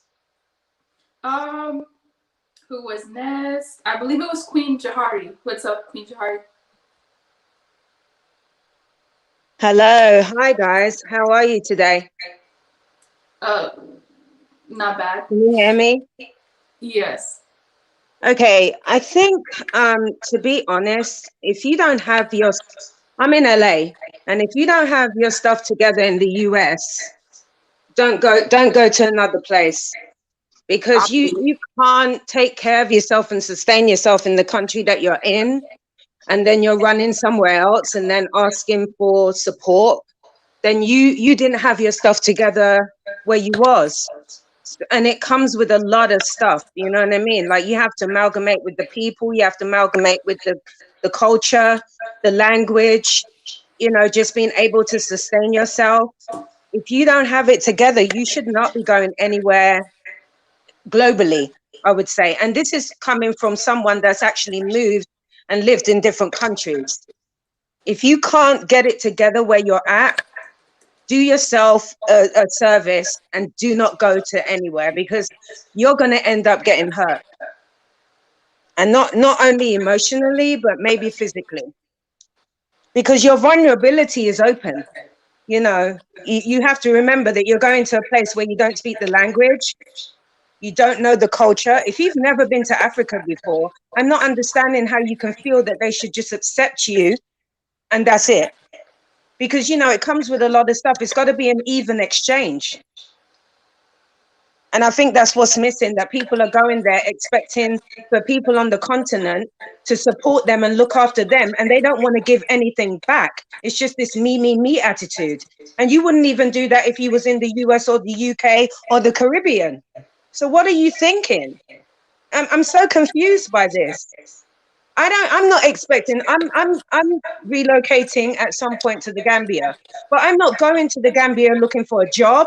I'm going there, you know, I'm Rastafarian, so some of my family members have lived in Ethiopia and some of my family members have gone to Africa. So I've known about it all my life, but I'm not going there expecting anything. So that's the difference. I mean, we have to change our mindset. Because if we're going there thinking, oh my God, save me, but save me, but I don't want to do anything in exchange. That's why all these problems are happening. I can't believe that someone has a GoFundMe for $5,000. You can't make that up. Why don't you work where you're at? If you're in the US, get a job and make $5,000 and then go back to Africa. Why are you asking people to donate $5,000 to you for your cause? What is your cause? Because what out of that $5,000 are you going to give back to the people in Africa? That's I just don't get it. I'm so confused. I'm sorry, That's I just can't my get over view. the $5,000 thing. I've never heard of that before. Somebody leaving a country where they can make money to go to another country, more well off and more sufficient than where they was. So what's your plan for going there? Very confusing. Anyway, that's just my 2 pence in that. I just wanted to add that. I just think that people need to be careful, because, you know, you don't know the country, you don't know the people. And if you're not together where you're at, if you can't get yourself together where you're at, you're going to make a big mistake going to another country. And I'm just keeping it real. Just make sure that you do your research, make sure you save money, make sure you have your, I mean, anybody that's going to Africa that wants to go there to live, you should have enough money to pay for a year's rent, your food, water, sufficient needs, you know what I'm saying, to cover a whole year or at least 6 months. And if you don't have that, then you really need to think about your reason for going there. I'm just saying, I'm not trying to be mean. I'm not trying to take it away from anybody that, you know, wants to go, but you need to have a plan B, C, and D. Absolutely. Okay. Okay, Pan-Africanism Okay. strikes back. Hey, what's up? Can you guys hear me okay? Yes, we can hear you. Yeah. I just want to make sure I don't have an echo. But yeah, so just, you know, speaking to the topic, yeah, if you are a person who's like a Christian or something and you go to Africa, you can still be a benefit to the people there, because let's face the reality, most Africans are Christians or Muslims, right? So if you're able to get with some people based on the fact that you guys share a religious belief, and you're able to you know, help people like that, well, then that's a benefit, because you got a lot of people who are Hotep Negro spiritualists who ain't helping nobody, right? It doesn't mean people don't need help. You know, we got a lot of different people who make all kinds of excuses as to why they won't do this and won't do that. Like, you got people in America who are woke, Hotep, but they go to this place called Catholic Charities to get their bills paid and everything else. So clearly religion ain't no great determining factor as to whether, you know, you'll seek help. But with the people going to Africa without any money, like, we're the only group who actually even engages dumb people. Like, white people, Asians, they just let stupid people do what stupid people do, and they end up getting the repercussions for being dumb. You know what I'm saying? Like, my grandma used to tell me, a hard head make a soft ass. So when you address these people, you're not helping them. You just got to ignore them and let them do what they're going to do, because they're going to learn that lesson when they get there. Like K&K Squad, they were over in Ghana. If they would have actually talked to somebody who has logical thinking, they would have told them, like, yo, it's going to be like this, it's going to be like that. Don't go try to move somewhere that you've never even visited. But clearly you can already tell that they're the type of people who aren't going to listen to you no matter what. They're going to do what they want to do. And so Africa is good because it eliminates the weak-minded and the dumb. So don't even offer them no advice. Let them go. Let them get disappointed. Let them get to the point where they want to leave, and they're never going to come back, because the continent is going to be better off without them. That's the problem in America. We got too many dummies who feel like they have a platform where they can speak with authority on stuff that they don't even understand. Look at these people talking about reparations and all this. Every black person in America knows that they're not getting reparations, but there are some people who just are stuck on stupid, who want to keep on beating a dead horse. I'm a grown man with a family, living in America, own a home, all that, pay my taxes every year. I'm telling you, we all know black folks ain't getting no reparations. Does that stop the goofballs among us from sitting up talking about it nonstop all day? No. But you know what we do? We just ignore those people and keep on moving forward, because in 30 years, those people will be at the same place, just like our parents and grandparents are at the same spot, ain't moved, ain't progressed an inch in 65 years. Why? Because they are ignorant. They don't want to know reality. They don't want to accept the things the way they are and progress forward. They want to live in a fantasy, idealistic, bubble. And you're not going to get anywhere wasting time talking to them. That's just the facts. Okay, So does anyone want to respond to that? And then after that, we'll, Yeah, I guess, start doing I'll closing respond. outs. I respond to I that. knew a Bo was coming back. Exactly. Yeah, exactly. I respond to that, and I say that, in my opinion, the reason you have these degenerates and goofballs, in your words, going to Africa is because of people like you that come on the YouTube with this dumbed down rhetoric. You know what I mean? And you just get people riled up and caught up in their emotions, and they make these irrational decisions to repatriate back to Africa, following behind people like you and your other little cohorts or whoever. You know what I mean? So it's not that they're just going to Africa on their own. I mean, it's people who's out here just, I'd say, irresponsibly promoting Africa without even, not just telling people both sides, but by creating this energy around Africa that's attracting in your words, goofballs or whatever. But Bo, you never heard us tell somebody, get up, jump on a plane with no money in your pocket and run to Africa. You've never seen that.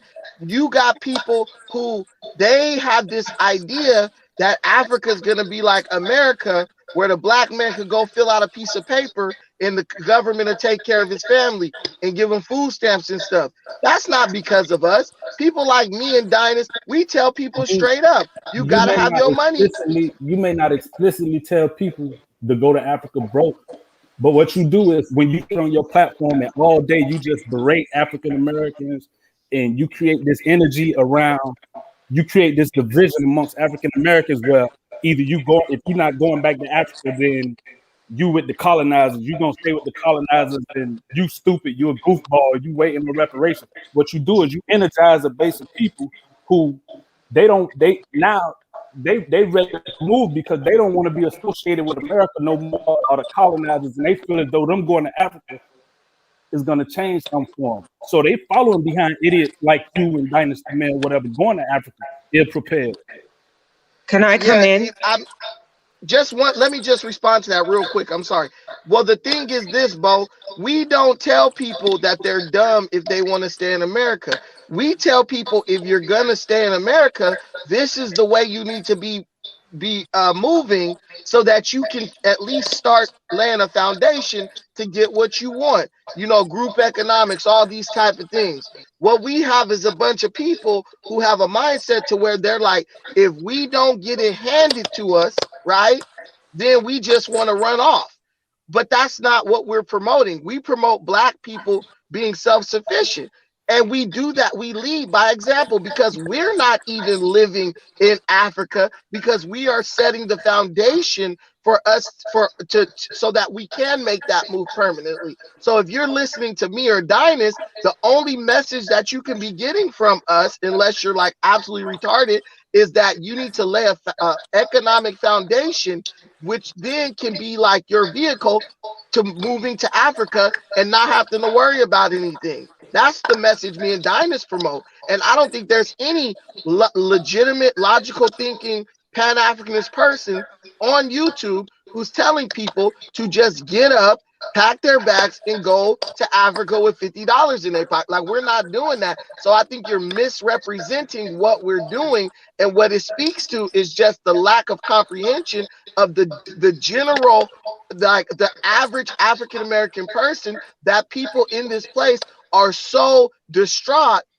that they will run to Africa with no money. That just speaks to the dire situation in America, and that has to be addressed by people like you, who are like, no, we can't go to Africa, but at the same time, you guys are unwilling to acknowledge the reality in America so that you can fix it. Y'all trying to paint America like, oh, if they just hand black people $150,000, everything's gonna be fine. No, there are deep underlying issues with black people in America that money is not gonna fix. It's not us that's making people run to Africa. It's actually people like you who won't even listen to the reality of the situation. So people feel like they have no choice but to just dip and run off with no money. So don't blame us when it's really your fault. Well, I never promoted nobody doing nothing. I don't care if you go to Africa or if you stay in America. That's never been nothing I promoted. Nah, you being disingenuous if you sit up here on this platform and say that you and Dynasty Mill don't rant hours at a time about Black Americans in America and colonizers and staying with white people and all this here and this and that. When you got a person like Dinah Smith, who for the last 10 years, you still haven't made the transition. So if you haven't made the transition, then you are in no position to even tell anybody to go to Africa. Until you've made permanent transition and you're on the continent, then you're not even qualified to even tell African Americans that we need to go to Africa. You need to just let an African who's over there do it. And people like you real disingenuous, because you'll sit on your platform and you will talk down on people like Walter Meyer that's actually on the continent and showing people real positive experiences in Africa and how to go about it and able to connect the dots. You know? So what you like you want to do, you want to sit in America, just create platforms and benefit from telling people to do something that you just haven't even done yet. So all you qualified to do is talk about a vacation. That's all you can do. All you can do is talk about a 30-day vacation after. That's it. Okay, does anyone other than Brandon want to respond to that? That sounds like a personal conversation. Yeah, can I chime in? This seems to be getting a little bit heated. I think to be clear, I think that my add to it is, look, I think it's good that Dynast and Brandon are showing us, you know, visuals as to how things are, you know what I'm saying, on the continent. I think it is good because we do need to see, you know, a visual representation of what it's like. But I also feel like everybody should be doing their own research. I don't care how much Dynast and Brandon say that it's good, bad, ugly. I need to go and experience it for myself. I've been to certain parts of Africa. I've been to Morocco, but I've not been to the places that I desire to go yet. And I'm going to do my own homework. Nothing that Brandon or Dynast says, it can either add or subtract. And that's what we need to be doing. We need to experience things for ourselves. See, the thing is, if I'm relying on Brandon, Dynast, or Blacksit, or any other YouTuber to supply my need, that's not it. You know what I'm saying? So I agree with a little bit of what I agree with what Brandon says. I agree with what Bo says. I think we should stop bashing each other and attacking each other, because at the end of the day, unity is key. Group economics is key. But we need to build relationships where we are on the ground. Because if we don't do this and we go out there, we're going to be like hyenas with wolves. You know what I'm saying? So we need to be very careful about how much of it we're listening to, but we can't even action certain things for ourselves where we are, where we live. Like if you don't have a relationship with people that are going through things, or people that need to build, or what group economics looks like where you are on the ground, then how are you trying to go to Africa and think that you can save everybody and do this and you don't have no money in your pocket? I think the key thing is that people are not setting themselves up in the right direction, because they're going out there and they don't have a support system for themselves. Because at least if you have like some family that can back you, that if anything goes wrong, then you can call on somebody, then that's a different experience. But I'm seeing people go out there, they don't have their money planned together. And when they get in trouble, YouTube can't save them. You know, it's not a monetary thing where it can sustain you. You need to do something else.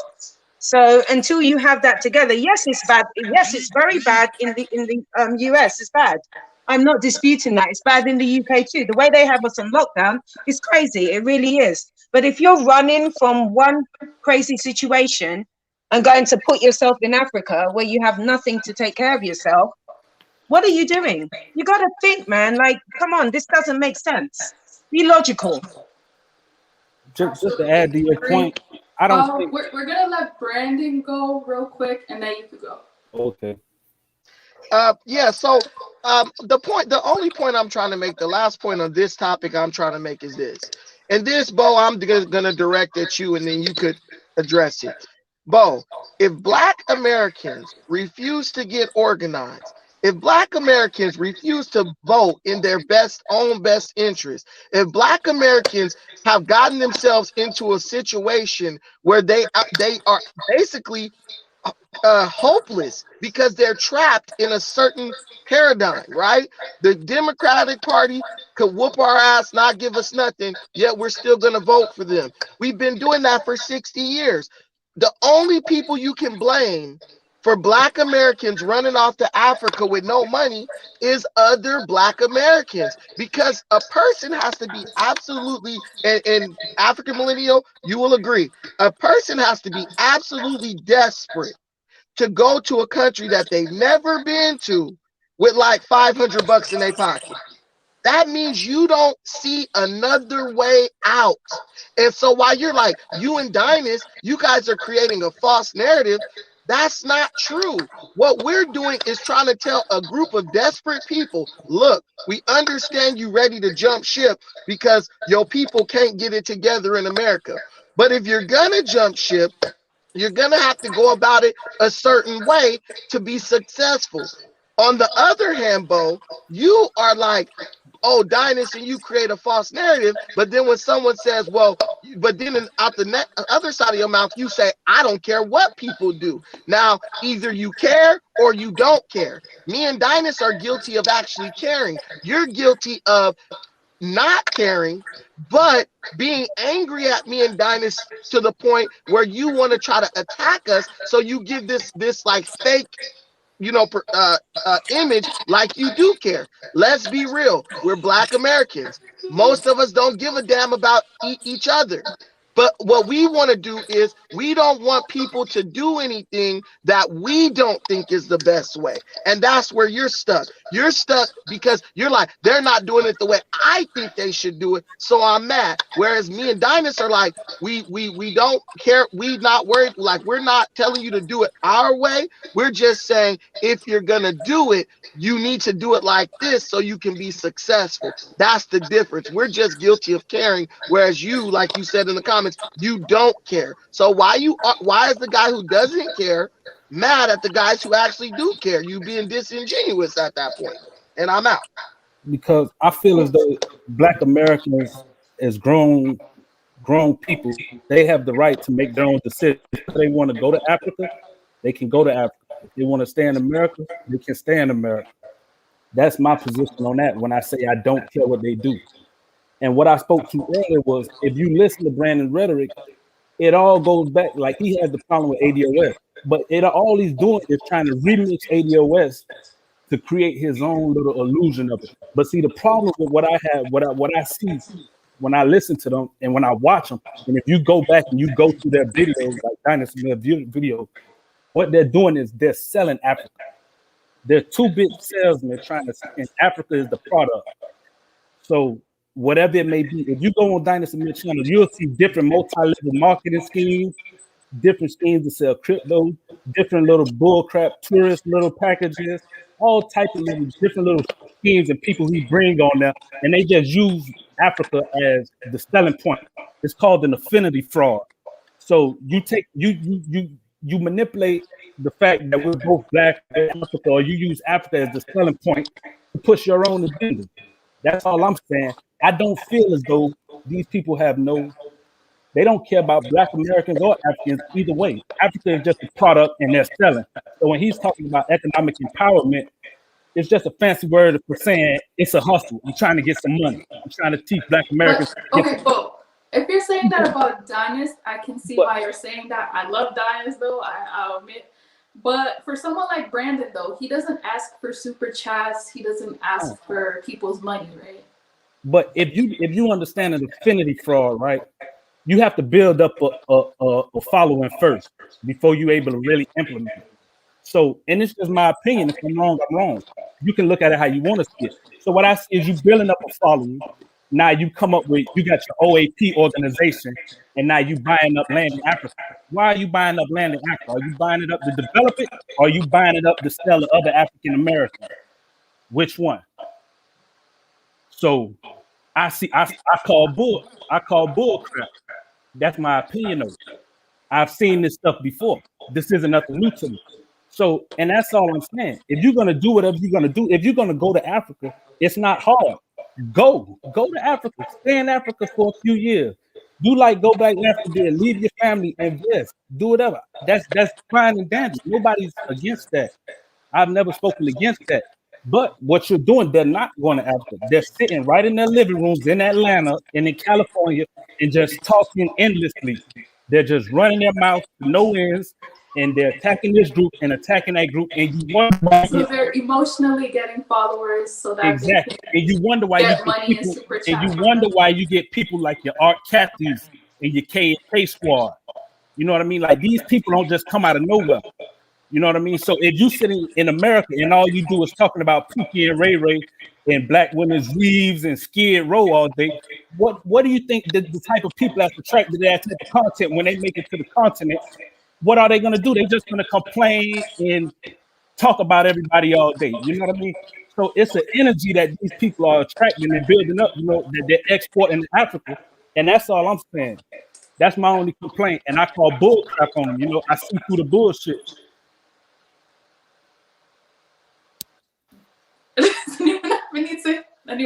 I can't even speak. Jeez, you're making me tongue tied again. Does anyone have anything to respond to that? No. Yes, I do.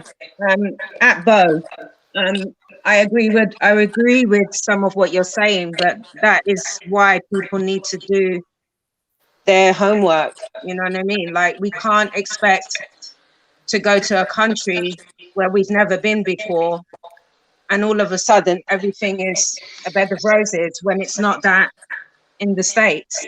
You know, it's just not going to work that way. I know a lot of people in the States that are struggling. They were struggling before the pandemic, and they're even in a worse position now.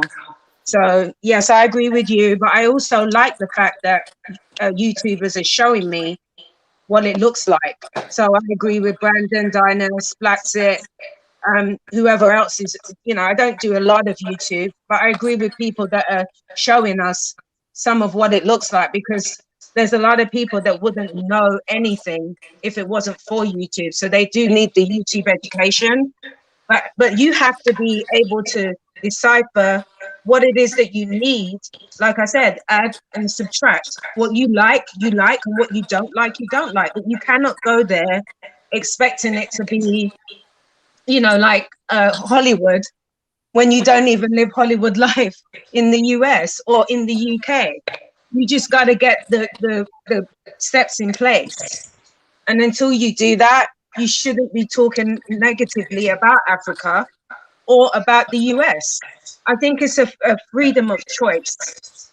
You know, people, like, I don't have a problem with people. I've got family members that when I tell them that I want to move to Africa, they laugh in my face because they're like, why are you doing that? They'll never leave the UK or the US ever, because they like their security. They feel like it's secure and that's all that they know, and they don't want to go and start anywhere else. And some of them are elders and they'll never be able to get on a plane, even if they wanted to. I got family in Jamaica that will never be able to leave because they cannot get on the plane because they're elders. So there's a sense of security that I, with my family, have to provide for them. So that's what I'm working on both. So I think that the way that Brandon and Dinus are doing it, going back and forth, we have families that we got to think about in both places. You know, and I'm going to be the first person that's going to Africa. So I'm going to prepare a place and then we'll take it from there. But I don't have any expectations of Africa. You know what I'm saying? I'm going there to be with the people, and I'm going there to build and develop, you know, with the people on the ground. I want to be part of the village. I'm not going there thinking, oh my God, I want that place to save me. Everybody needs healing. But how do you need your healing? And what are you going to contribute to that? That's a good question. That's the thing. What is your contribution? Right. Because I'm never going to be out here doing GoFundMe. I'm never going to do that, because it's a matter of principle. How much do you love your people? Like, you say that you love being African and you want to go home and be African. How much do you really love being African? If you're going to go home, you have no money to contribute, you have no money to help, and you can't even sustain yourself. Right. It's a big problem. We really got to get it together.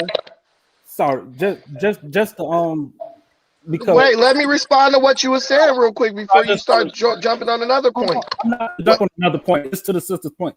I don't want you to feel as though this is a blanket statement about Africa.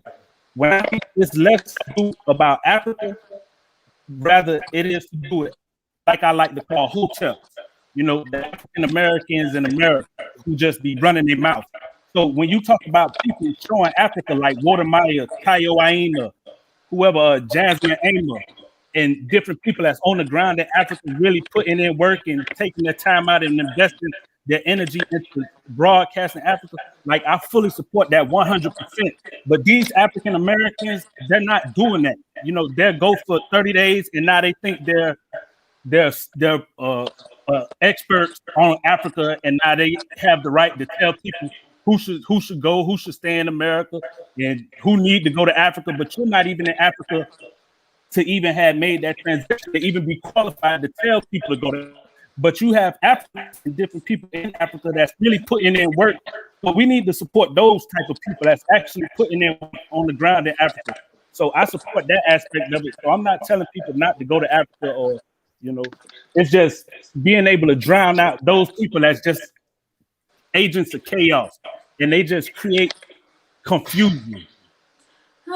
Okay. Well, let me making just. this- Okay. Please just let me.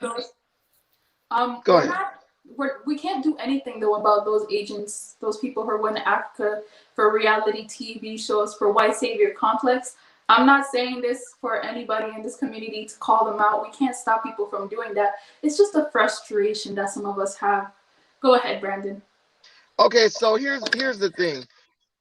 Bo is a typical example of why African Americans in America cannot make progress. He supports the people who are selling you the vacation image of Africa, but doesn't like the people who are like, no, bro, go in and you can have ownership in this place.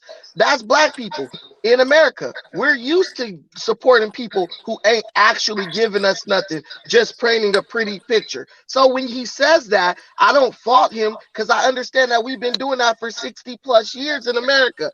Oh, here's an image. Look at this nice beach, but you'll never lay on it. Oh, I support that. But when I come and say, no, bro, here's a beach and you can own it. You can own a piece of that. I'm a scammer. I just want to clear up the myth or the falsehoods that both said about what I'm doing, right? Me, I don't collect a salary for OAP. If I was trying to build up a following, I could have had that. I have over 175 emails that I haven't even opened with people trying to inquire about OAP. People are on my channel constantly. Brandon, tell me about OAP. You do not see me addressing or bringing it up because I have one deal that I'm finishing right now, and I'm not going to get into anything else until that is 100% done. My members, a couple of my people in OAP have been to Kenya, viewed the land, talked to the people who I purchased the land from, the lawyer, talked to the lawyer and everything like that. We are not selling land. OAP does not sell land. What I saw is that a large number of our people had a desire to acquire land in Africa, and I saw that a lot of people were being taken advantage of. So me being an honest person, I'm an honest person who's not in it for the money.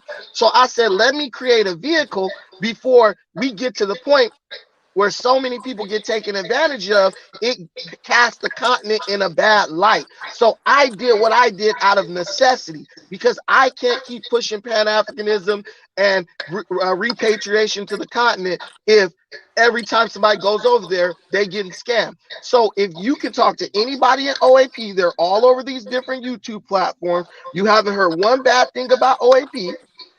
There were people who were in it. There were people who left. Those people were immediately refunded their money. And that was it, because I wasn't in it for the money. You don't see me doing shows about OAP every day. You don't see me telling people, yo, come into OAP. OAP had a cap on membership. There only could be 40 members in it for this project. The next one will have a cap of 30 members, because I just got tired of dealing with all those emails. That's it. If a person is trying to scam people, they're just going to let everybody come in, because all they're doing is trying to get that money in their bank account. I got people sending me money and I'm sending it back because I'm like, this Just ain't for the no. record, though, I never accused you of scamming, though. You said that that's what me and Dynas were doing. You lumped me in there too. I said I called Dynas. I said Dynas promotes multi-level marketing scams and things like that. But I never said that you specifically were scamming. I didn't put you in that. Yeah. So the reality is, I'm doing it out of just the kindness of my heart, because I understand that a lot of people want to do something and I don't want them to get taken advantage of. And that's what someone who truly works for their people does. Like, if you care about ADOS so much, which I'm ADOS, and you really off code because you attacking two ADOS people, which is not right. But what I'm saying is, if you care about it so much, Mo, what ADOS people am I attacking? I'm ADOS. I'm an American descendant of a slave. Okay, now you ADOS. Just let No. ADOS is not something that's based. It's lineage, bro. I was born in America. That makes you ADOS FBA. That's not just a clique that you could join. It's just what you are. So that's what I'm telling you. It ain't no war between ADOS and Pan-Africanism. There are ADOS who just so happen to be Pan-Africanists. We are ADOS FBA without, we don't have a choice in that. But that's all I want to say. Okay, thank you, Brandon.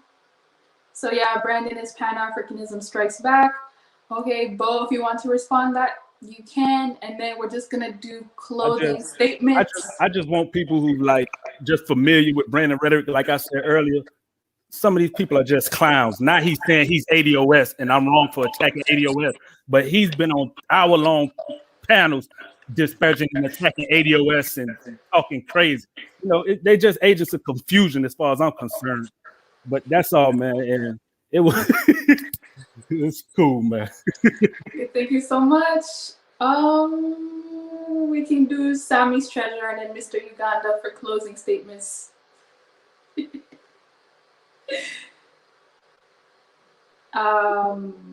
Sammy? Oh, she's here. Oh, you were listening. Just one left, anyways. I was just cracking in the background. Anyways, yeah, basically, I think that for those people who are moving to the Gambia or Africa in general, like, I feel like a place like Gambia is just perfect for retirees, okay? People that have retired and they have a stable income coming in and enough income coming in at the same time. But if you're young, you need to get your life together first, okay? You need to get your finances together first, and not just you because you have $10,000 in your savings. It will not take you far. Like $10,000 in Gambia, without a house and without a car, I would spend that within 2-3 months. People go to Gambia for vacation and they spend $4,000, okay? And I know it's different for African Americans because basically you don't have a lot of family responsibilities that you need to take care of, but still, 10,000 will not even take you too far. So for those who have got their life together and they plan, and you're a youngster, but you have planned your financial issues and you put everything together, it's okay. You can go build your house, you know, create some type of employment that's going to generate you some income. And if you're a retiree, perfect. You have a stable income coming in. But if you're broke, please stay home. People are tired of all these GoFundMe donations. Stay home, put your life together, get your finances together before you move to Africa and be in another body, because we already have enough people and we don't want you, who's supposed to come to be a helping hand for the people, you who's supposed to come and build Africa, as a lot of Pan-Africans call it, they say they're there to build. We don't want you to be an addition to the poverty that we already have going on. So please get your stuff together before you move to Africa and start moving with your friends. Period. Dang! Broke people, please do not go to Africa. Please, $10,000 is not $1 million in Africa. It is still $10,000. You multiply it by 5. Okay, maybe it's $50,000. That's not a lot of money. It's because we say Africa is cheap, you know, compared to the diaspora. And I feel like some people, they're just thinking that, oh, with 5,000 or 10,000, I can build a very big house. And that's not the case. Like, they still don't understand. That's why you need to go and see how much exactly you will need. Because if you go, you can ask a lot of questions. You can see a lot of diaspora who have already built homes. Ask them questions. And from there, you can figure out what you need. You're right. This is why people go to Africa with $6,000 to build a house, and then they can't even build the right foundation because they're trying to be cheap, because they think everything in Africa is cheap. Good points. Let's stop the scammers. 2021, let's stop the scammers. Thank you so much, Sammy's Treasure. And Sammy's Treasure obviously has a channel. She has a premiere with Ken Ghana that happened a couple of minutes ago, so you guys can go check that out as well. Thank you so much, Sammy's Treasure. She's a Gambian YouTuber, and she is fed up with these scammers. Queen Jahari, please go ahead. Hello, hello, hello. Good conversation. Your topics are great. I love them. I think that, you know, in all honesty, I love listening to, you know, our continental Africans, because they're giving us the real deal, you know, and we need to listen to that information. Like I said, I'm never going to go to a country with any expectation. And also, I think that we need to think about, what are you doing while you're here in the United States or the UK or the Caribbean that you can be of help or support to somebody, or, you know, an organization in Africa? You know, that can be part of your build. You know, like you can support somebody that needs, you know, some kind of assistance. And it might be just a conversation that you can have with somebody that's on the ground. That's kind of like what I'm doing. And I don't have a lot, but I'm utilizing what I have, and I'm contributing, because I think that that is how we build as well. I am going to be going this year, but until I get there, there are things that I can do with my family that don't desire to leave. So let's, you know, you can do group economics with your family, you know, so that you can support some kind of cause, or, you know, something on the ground in Africa if you desire to go there, wherever it is that you desire to go. So I think that there is steps that we can put in place before we leave. And I do think that, like I said, Sammy's right. You got to make sure that you can have sustainable income and not expect Africa to support you. Because if you don't, you know, we have to remember that it's great to look at YouTube, but we don't know each other really until we meet each other. So you're really dealing with, you know, you're really dealing with people from a place of vulnerability. So that's why I believe that you can't take everything that's said on YouTube and that's part of your build. You have to do your own homework. You have to do your own research, and you should be doing that on a day-to-day basis, even if it's just for an hour. Do your homework and make sure that you have your plan of action, plan B and plan C, to back yourself up. That's my take on that. And thank you for this topic. Thank you so much to the Queen. One love. Bye. I appreciate it. Now, Mr. Uganda, I know you had a lot to say. You can unleash it now. Can you hear me? Yes. Yeah, I was staying quiet, man. There was a lot going on in your life. There's always something going on. I think it's interesting just to sit back and listen rather than interject, at least on my part, because it allows you to see how a perspective looks. And it also allows you to see how dysfunction can look. Because I know that I had partook in an argument the last live, like, you know, or a disagreement, I would say. It's just interesting how that can look from another perspective. So that's why going forward, I would refrain from that. And I'm thankful to King Genocide in particular, who was holding me back, you know, trying to calm me down, or like, you know, get us back in perspective. We need people like that to, you know, remind us that we have an image to protect. Because when you value yourself, you also value what your presentation is when you partake in panels, you know, and you show your face in particular. But I think my last contribution to this would actually be with regards to the actual title of your video, which is the reaction to Africa Unite's video. What was interesting is that Africa Unite, she was actually starting to talk on how, as a people, Africans in particular, even diasporans, we struggle to take criticism, you know? I was just like, I was actually reading a few articles, and like, this wasn't exclusive to us as a Black people, but it was saying how many people can be highly sensitive. And what happens is that when they receive criticism, it can bypass the logical parts of their brain and it can go straight into the emotional one, which is why people start to get defensive and all of this stuff. I do think if someone's giving you criticism on your presentation and how you portray yourself on YouTube in particular, I would encourage these YouTubers who travel back to the continent, don't take it so emotionally, but at least try to see the logical side of it first. And, same here.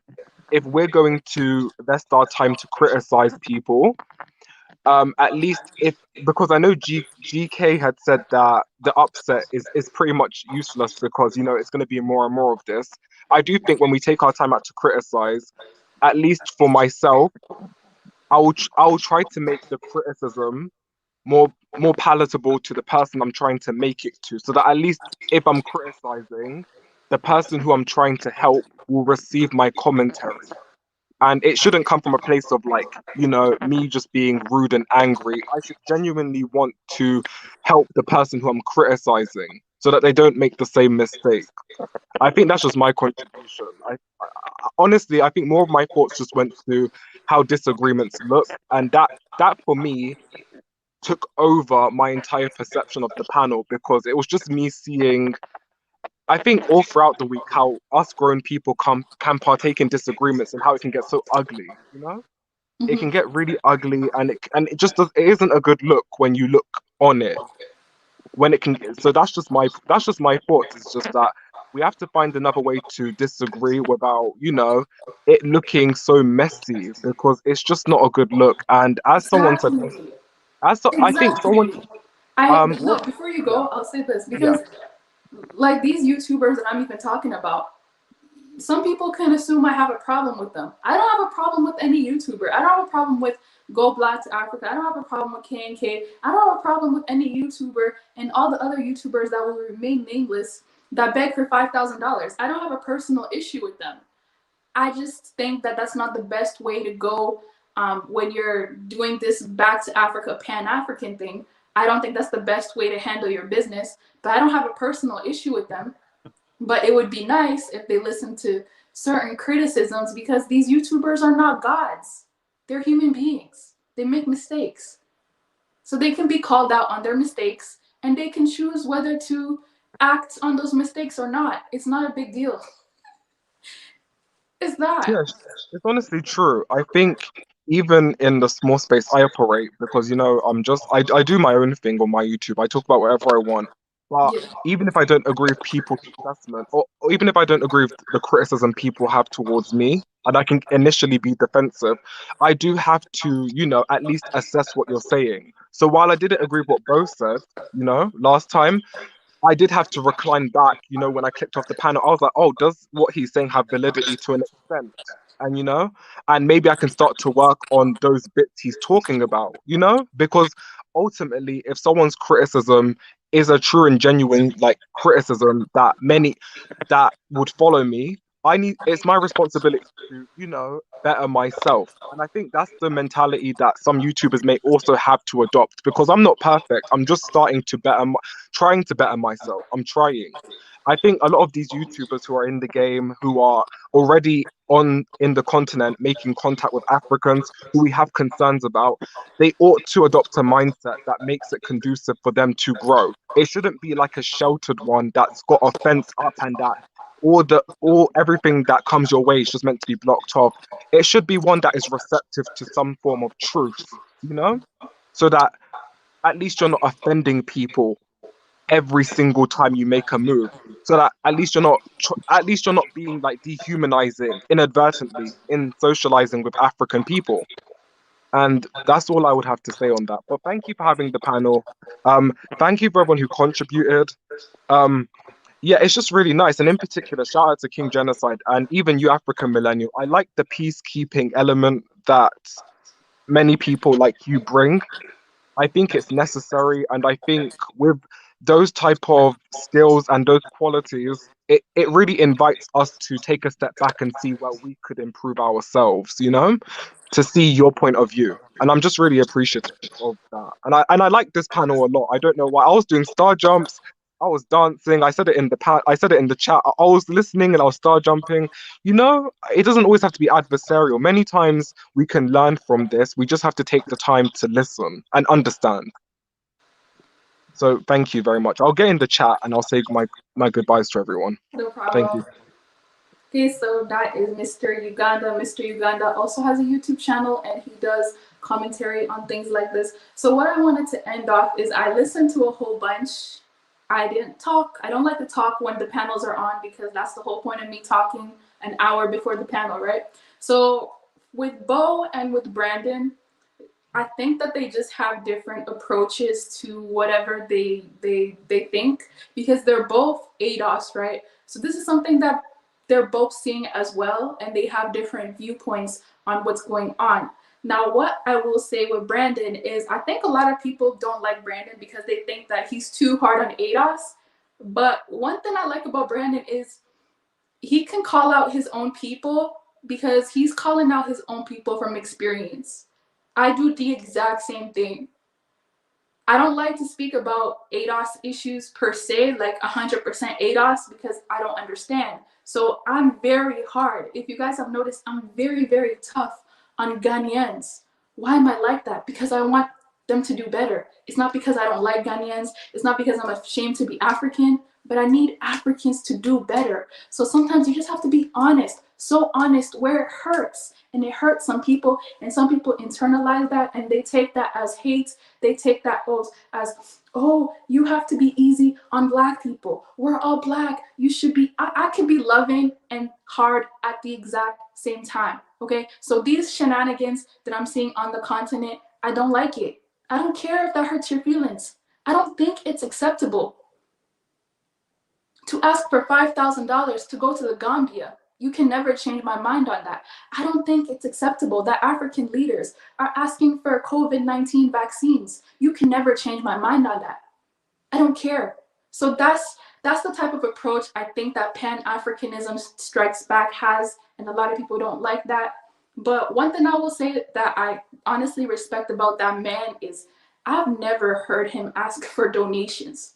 I have never heard him ask for Patreon, PayPal, let me scam people. I've never heard him do things like that. So I appreciate him.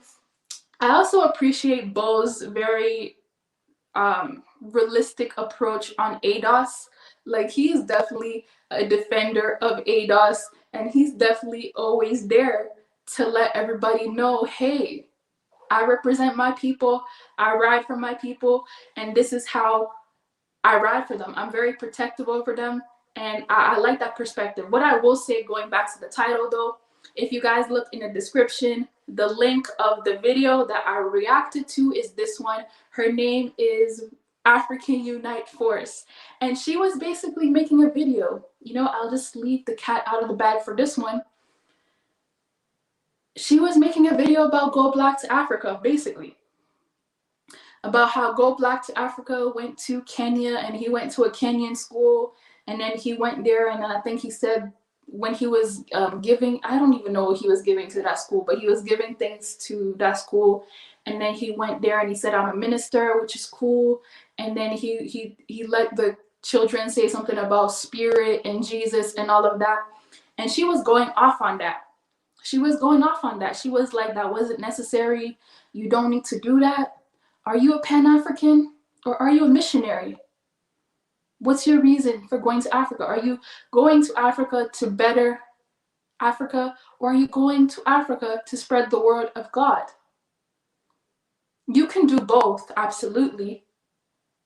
But sometimes we need to separate it, and we really need to know what you're doing. Now, I'm not just speaking about Go Black to Africa, obviously. He is a monk. I don't think what he did was that big of a deal. I don't think it was that bad, but I can understand the triggering that was triggered when she saw that, because this is the same triggering that Africa has been through for hundreds of years. Missionaries giving you Bible, building churches, but not building roads, talking about how you're a savage because you don't believe in Christ and all these things. That's very triggering to African people. So please understand, if you're going back home to help Africa, ask the Africans over there what they need. Just ask them what they need. Be a part of the community and you will know what they need. Don't impose certain things on Africans. The West has done that all the time. The United Nations have done that all the time. Red Cross has done that all the time. Do not impose what you want on Africans. Ask the Africans what they want. Just ask them what they want. Even if they want something that you don't agree with, you have a choice whether you want to help or not. You know, so let's leave that white savior colonization complex. Let's leave that in America. Let's leave that in Canada. Let's leave that in Britain. Another white savior complex that I talked about earlier that some people don't realize is a white savior complex is if you're going to Africa just to build a house and to relax by yourself. I understand some people, maybe that's all that they have the strength in their body to do. But that is a colonization white savior complex. You're going to the village to build a 2-story, 3-story home with a pool. You have the servants, you have the maids, you have everything. But how about the people who live in your community? Do you care about those people? Have you wondered to ask if they need a borehole? If they need electricity, if they need a grocery shop? Have you bothered to ask the people in your community that you say you care about what they need? You know, these are just some of the questions that we have to start asking. Are you Pan-African or are you something else? Because I've noticed a lot of people who are going to Africa, as Sammy's Treasure said in the live stream, they're not Pan-African. They're just going there, and that's fine. We're not saying that only Pan-Africans have to go to Africa, but stop using the Pan-African agenda for something else. Just say that you want to go to America and be by yourself and live by yourself and do whatever you, just say you want to do that. Stop acting like you actually care about the plight of Africans in Africa. Stop saying that. This is the problem. Some people need to stop calling themselves Pan-African. You're ruining the movement. You're making the movement a joke. It's disgusting. As I mentioned, and some people were upset when I said this, I will say it again and again and again and again and again. I don't care. You building a house in Africa is not impressive, okay? So what? You have $60,000, you have $70,000, you build a house in Africa. But you don't think Africans have done that for years? What's so impressive about that? How about you build jobs in your community? Okay, how about you do outreach? How about you touch the life of somebody? That's impressive. But to build a house, who cares? Anybody can build a house. There are Chinese people back home, I'm pretty sure, that have built houses. There are colonizers back home that have already built houses. Okay, that's not impressive. What are you doing for your people? Also, for all these Pan-Africans who all of a sudden care about the poor and care about people who are struggling, did you care about the poor and people who are struggling in your country before you left? Did you care about them? Did you ever donate to a charity in Germany, in UK, in Canada? Did you ever see the Black kids that needed help in your community before you all of a sudden go to Africa and you want to save everybody? Did you ever think about that? No, but all of a sudden you think about that. That's suspicious. Hey, you guys can say, oh, it's a brand new life, or they had a coming to Jesus moment or whatever. I call that suspicious. All of a sudden you care about children, but you don't care about the children in the community that you're currently living. Maybe you have kids and you don't care about your kids' classmates, but you care about children in Africa? What mindset is that? Where does that mindset come from? These are just certain things that I know sometimes when we're watching some of these channels, we don't really think about, but these are realities that are happening. And they're happening all the time. And again, to all those women who made videos talking about the Gambia, the Gambia is not that, it's not safe, it's not that, because you lost a cell phone, because a cell phone was stolen. How are you gonna walk around with an expensive iPhone and think that you're not a target? How are you gonna do that?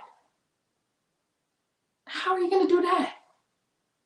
Would you do that in certain places in the West? I don't think so. But now all of a sudden you're going to Gambia. A cell phone got stolen. Oh, the Gambia is changing, guys. It's not as safe as it used to be. Girl, you come from Southside Chicago. Chill out. Relax. Okay? Relax on that. Oh, the Gambia is changing. It's not safe anymore. Who are you? And then you want to make a video talking about the Black woman is least protected. People aren't protecting me. People are going to lose their life over a cell phone? Listen, if you already filed a police report, the police is handling it. What else do you have to say? Is the police not handling it? What else do you want anybody else to do?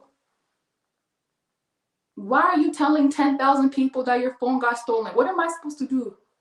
From Canada? What do you want me to do? Your phone got stolen, okay. You're grown. Like, girl, my MP3 player got stolen. I still remember my MP3 player got stolen. Who cares? It's life. Things happen. How are you gonna go to the club and not protect your phone? Now all of a sudden the Gambia is not safe anymore. The Gambia, leave Gambians alone. Leave Gambians alone. And yes, things get stolen. Welcome to Africa. Things get stolen. Welcome to Africa. You know, this utopian idea that bad things don't happen in Africa, apparently they do. They do. Welcome to 2021. And again, I hate to be so mean. I'm sorry. To me, it's just a phone. Thank goodness you're alive. Nothing happened to you. It's just a phone. Move on. Move on. Who cares? Girl, we're talking about real life issues here. You're talking about your phone got stolen. Are you like, your phone never got stolen before in the States?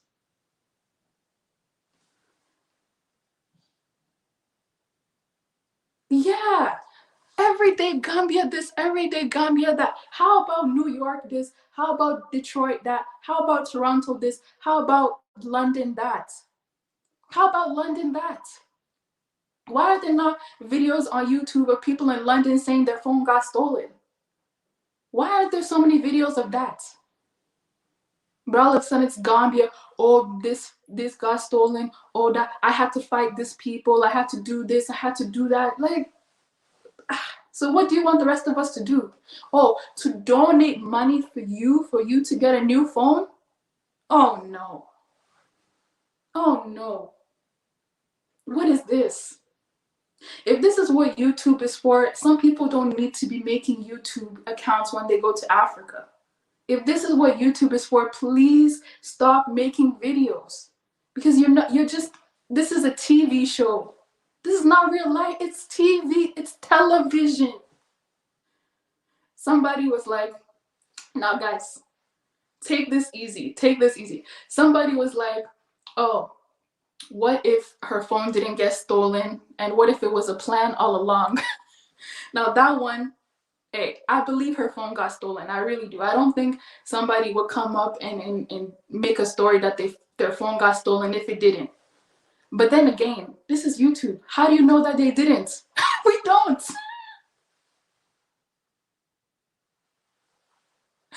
Oh, I'm sorry, guys. I'm sorry. I know some of you guys like her. She's a nice person, but I didn't think that video was necessary. If you ask me, that video wasn't necessary. I'm telling you. I know people in Africa whose phone got stolen. You know what they did? They bought another one. That's what they did. They bought another phone. Can you believe you can do that?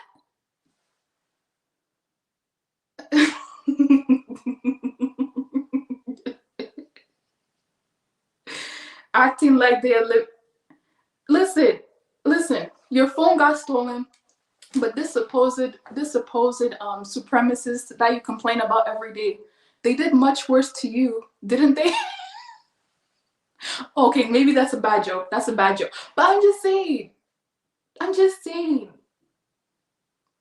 keep doing YouTube videos, you'll get another phone in 3 months. Just like, oh my gosh. You know, the truth of the matter is a lot of these so-called African diaspora see Africa as the least of Black people, so they expect to get their way. Oh yeah, it's definitely a colonizer mindset. Someone was talking about when they went to a restaurant in Africa. I won't say the country, but they went to a restaurant in Africa, right? And they didn't like the drink that they bought in Africa. They didn't like the drink that they ordered in the restaurant, right? So, can you believe this person went to the manager and said, but I ordered this, and hey, let me tell you this. For anybody who wants to go to Africa, customer service in Africa does not exist. In Africa, there is no such thing as customer service. Okay, let me just say it so that people understand. There's no such thing as customer service. You buy something for $5 in Africa and you don't like it, the Africans will just tell you, okay, sorry about that, ma'am. Sorry about that, sir. There's no, can I get a refund? Can I speak to the manager? Can I do all? Nobody has time for that in Africa. Listen, nobody has time for that. Nobody has time. Customer service, what number? There is no customer service number in Africa. Please stop acting like all of a sudden all the rules have to change. I know that's something that Africa can work on. I'm not gonna lie. Africa needs better customer service, but nobody is going to change the rules just because you want it to be changed just for you. That's not happening. That's not happening. And this is something else that we talk about when we're talking about the white savior complex.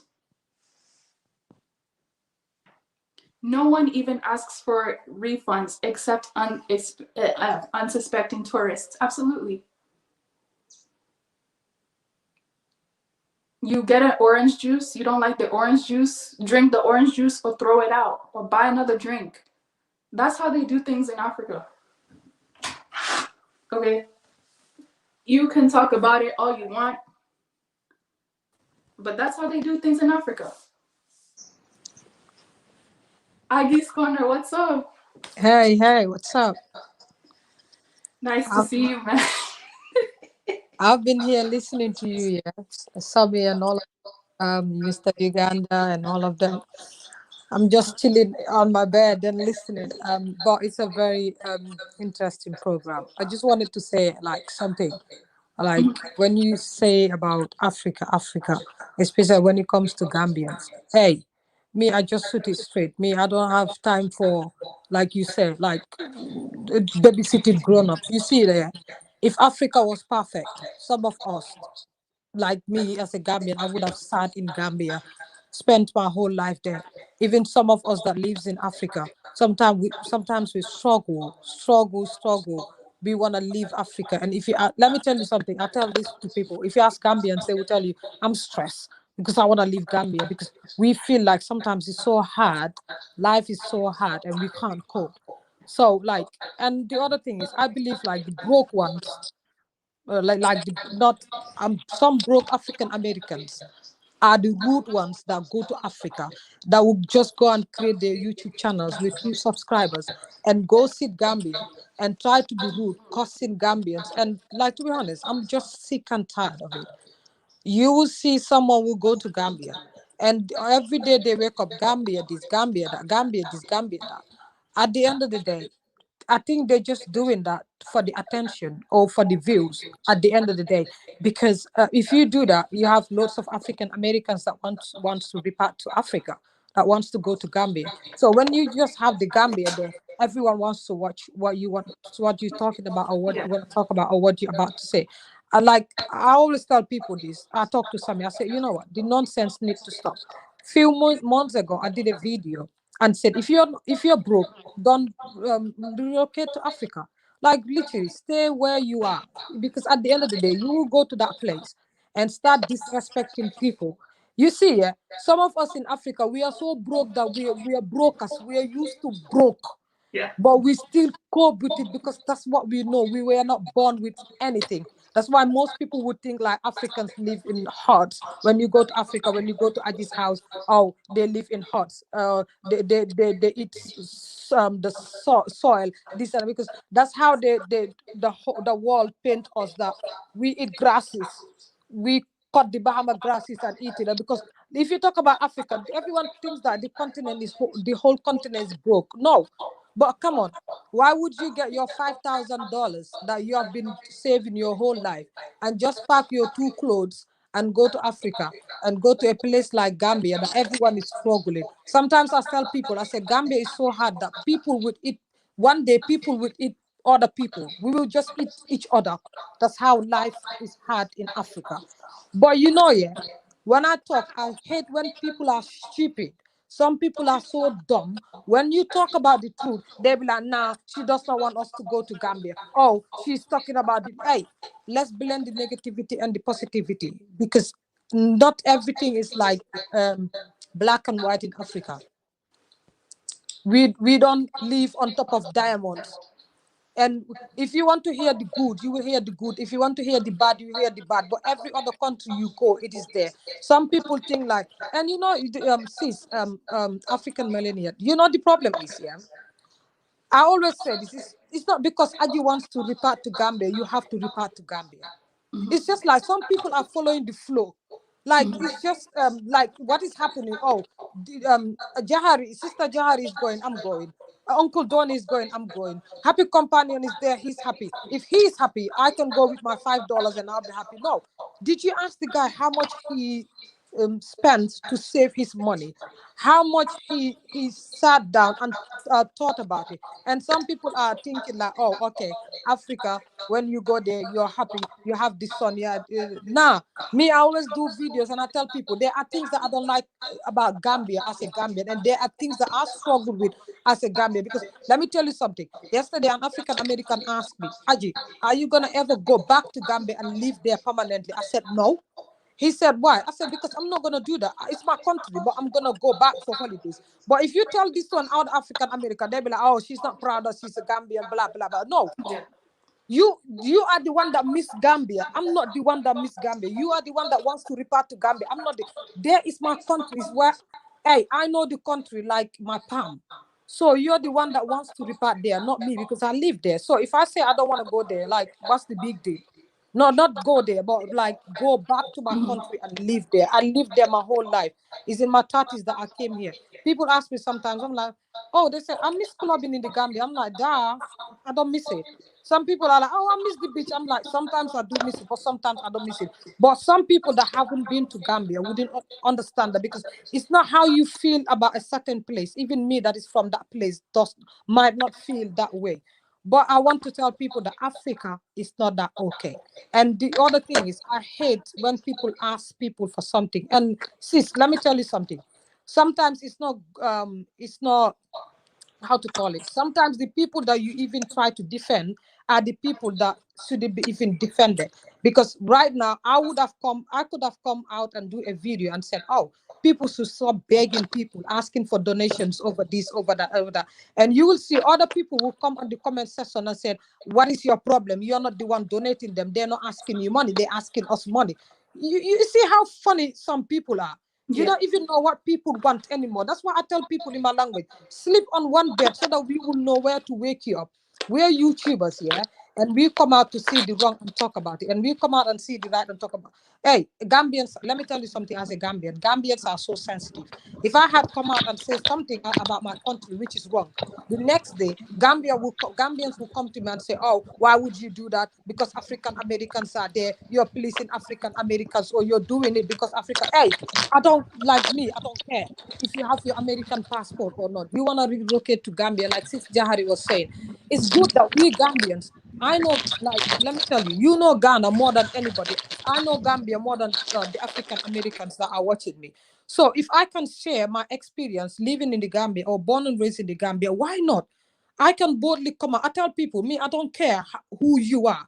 I'm that Gambian that will come out and sit and put my camera on and tell you, hey, this is how Gambia is. But when you tell people the truth, some people will come for you for telling the truth, and that's what you need to hear.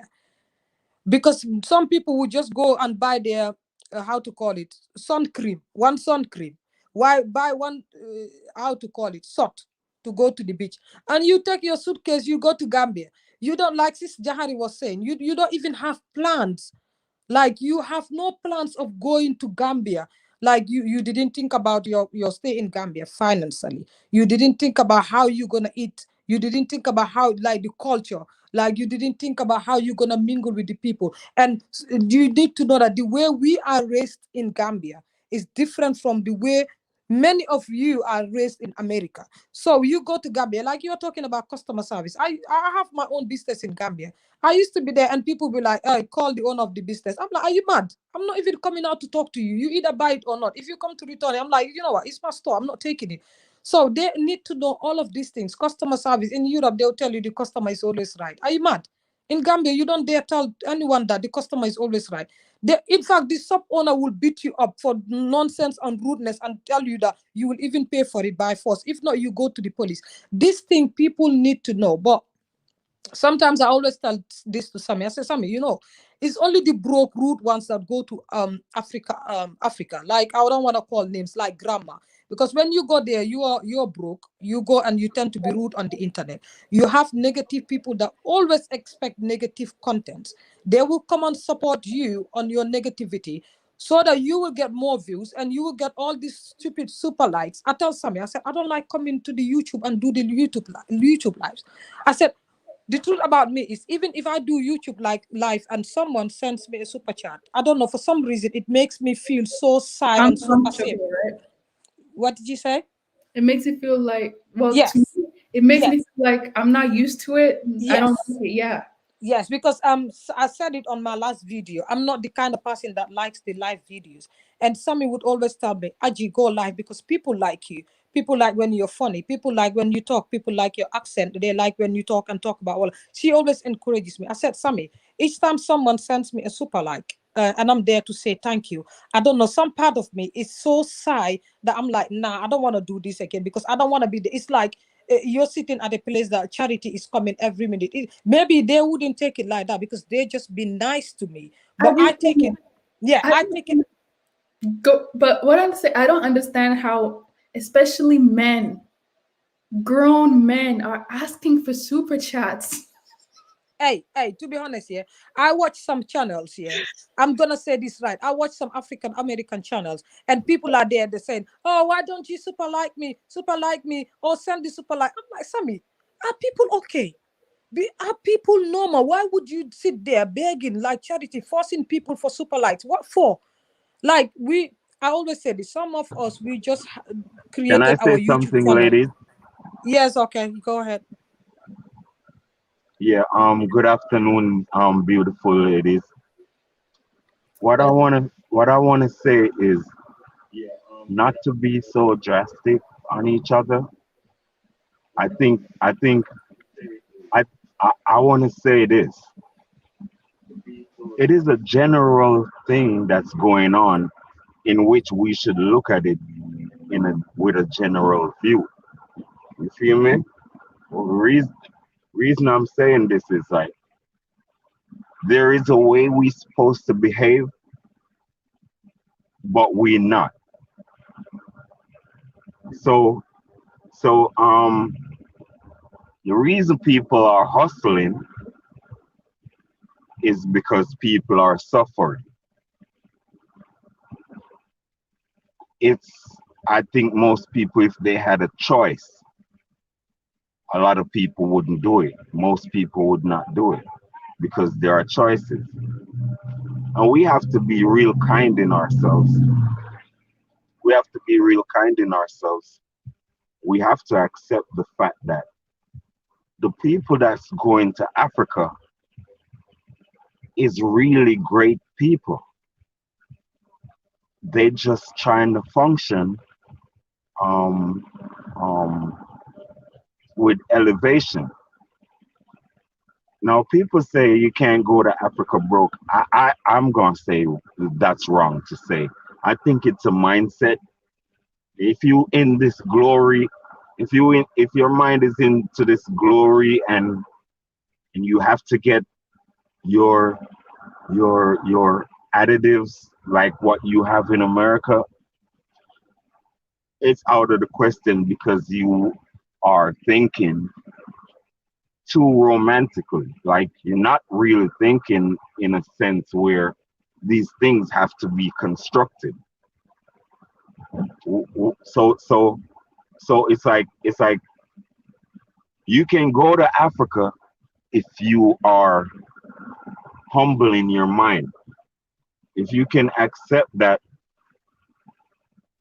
there's no money around for you to garnish enough, so you have to do it on another level.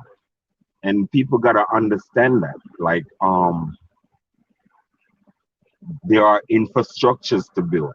There are money solutions to be handled by the government. So I'm going to speak about the government now.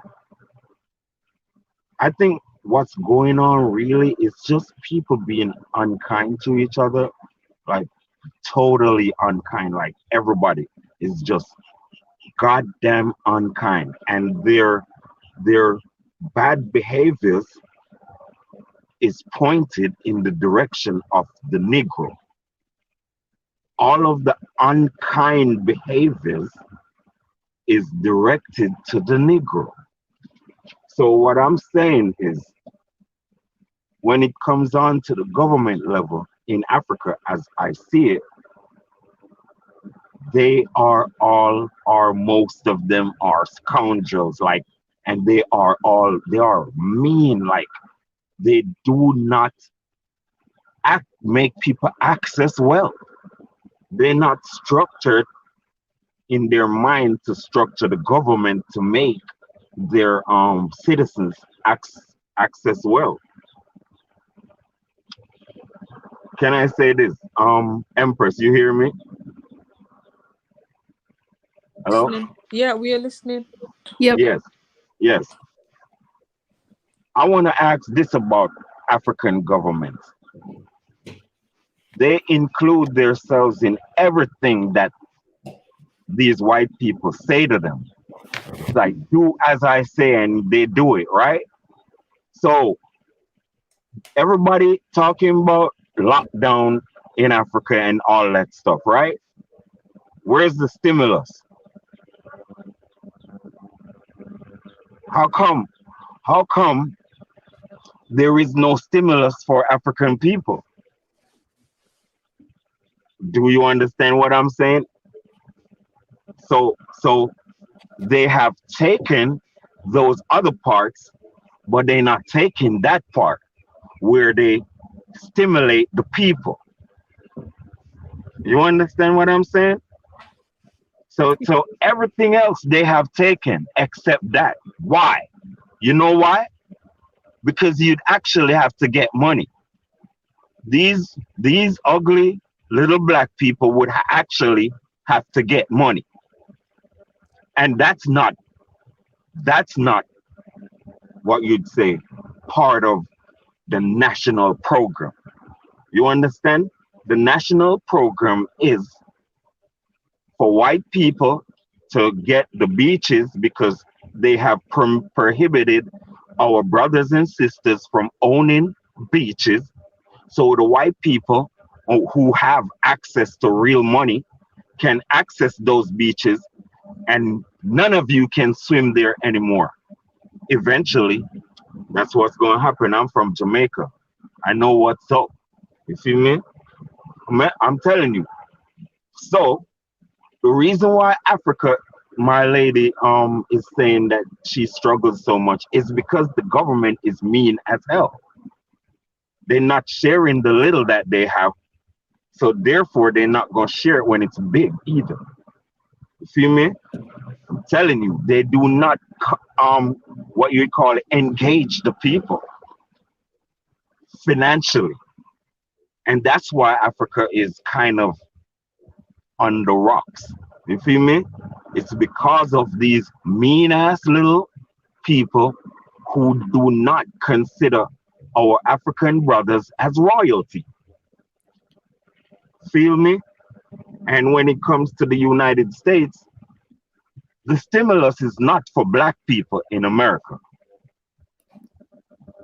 It would just look too bad for them to give the stimulus to their brothers and sisters and not give the Negro none. You hear? That's why the nigger gets stimulus. But it wasn't for them. So the white man instituted ways to supply his people financially and engage his people financially. You understand? So therefore, and we do not do that.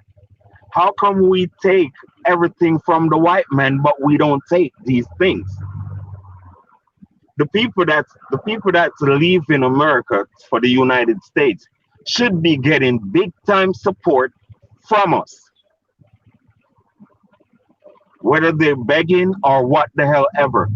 Reason why I'm saying that is no matter how selfish you are, you still gonna remember one day that these people was main contribution in your development. And 1-2 of us gonna return, gonna give back.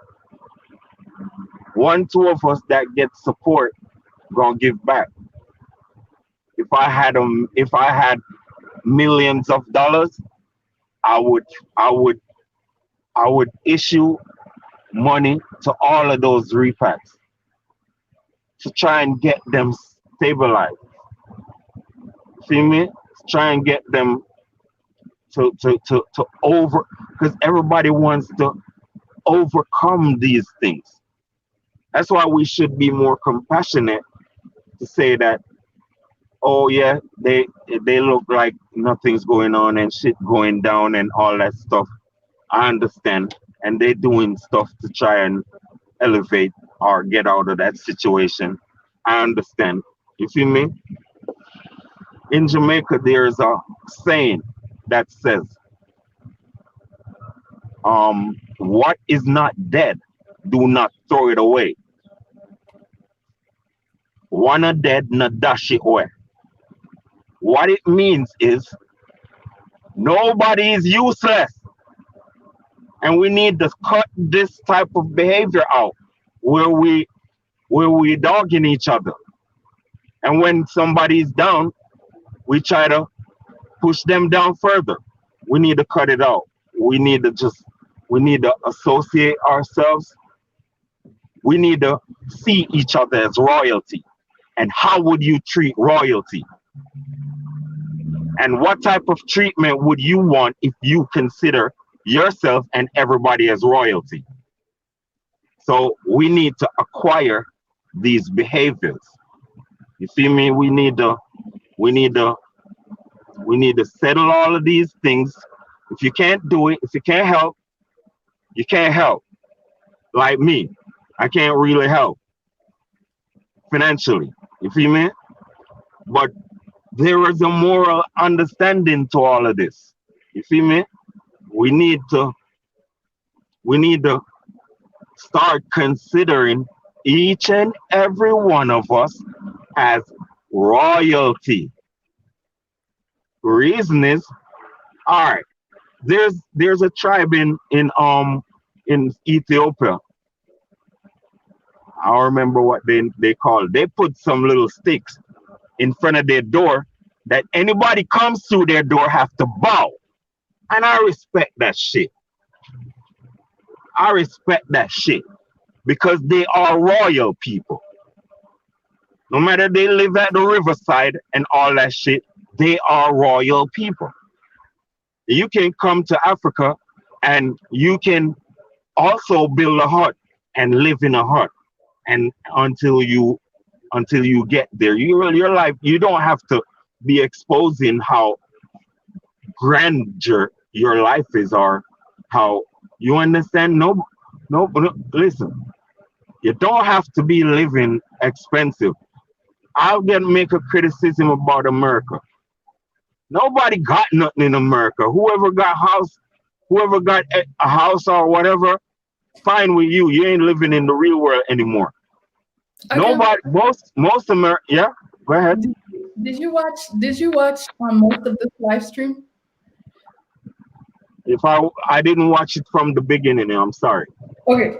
We're in as much as we agree with what you're saying though, we're talking about those people who are acting a lot like Oh yes, I hear part of that. What I'm saying is, yeah, you have petty people with petty stuff. I Yeah. understand. I understand. Petty people with petty stuff. We don't have to be that petty. We don't have to hold conversation about these people. It is what it is. You see me? You got thieves. You got all type of people to deal with. So thanks to the person that comes out and shows how petty it is, at least they're not stealing. At least they're not. They maybe didn't try to con nobody. See me? Person comes out and just comes straight to you and say, "Yo, can I have this?" If you don't care handle it, fine. See me? It is what it is, and we need to get to that point where the focus is everybody gonna go to Africa called black. Everybody the call black is supposed to gear their support towards the growth and upliftment of Africa for it to be a world power to support us here or any other place in the world. So what we need is great minds. A lot of people that's there have great minds. You see me? It is because of this Western confusion. Nobody wants to unite with them. A lot of them, they just see them as another person, but they don't know what's in their mind. Well, come on, this is America and England. You know how much things in some people's minds? You know how much value in some people's minds? So don't take people simple. Just like everybody supposed to respect every African, because every African in Africa has the greatest potential. You can build skyscrapers also. You can do whatever it takes also. See me? So you need some of your brothers and sisters with some of those experience to maybe give you access towards these things just the same. You see me? I'm telling you, I'll if I had 10 grand, I'd come to Africa. I'll come there and stay there. And when it runs out, it runs out. I'll try to use that first money and try to acquire a piece of land and try to build a house, even halfway. And I'm on my own from that. I'm telling you, come on, don't doubt people. We need to help each other. We need to Africans need to gear up. Africans in Africa needs to gear up to be a sponge for our landing. You feel me? I'm telling you, y'all need to gear up for our landing. You need to soften our landing. It's your responsibility. You feel me? And you was fighting when we was taken away. Very few of us them sold us. Majority was fighting. So therefore, we coming back and you're the children, you need to cushion us. I'm not even asking. It's your responsibilities. Okay. See me? Our responsibility is, yes, to have respect to our brothers over there, but also to wise you up on who the hell these people are that you're dealing with. You feel me? Wise you up to show that, to tell you that when you see white people smile with you, tell them, listen, do not smile. Okay. Keep the wretched face you have, because we know what's behind that smile. They are wicked, evil little people who wants to destroy us. And our division, our hostile behavior towards each other is what they depend on. You hear me? Okay, we got you. Thank you so much. Yes, ma'am.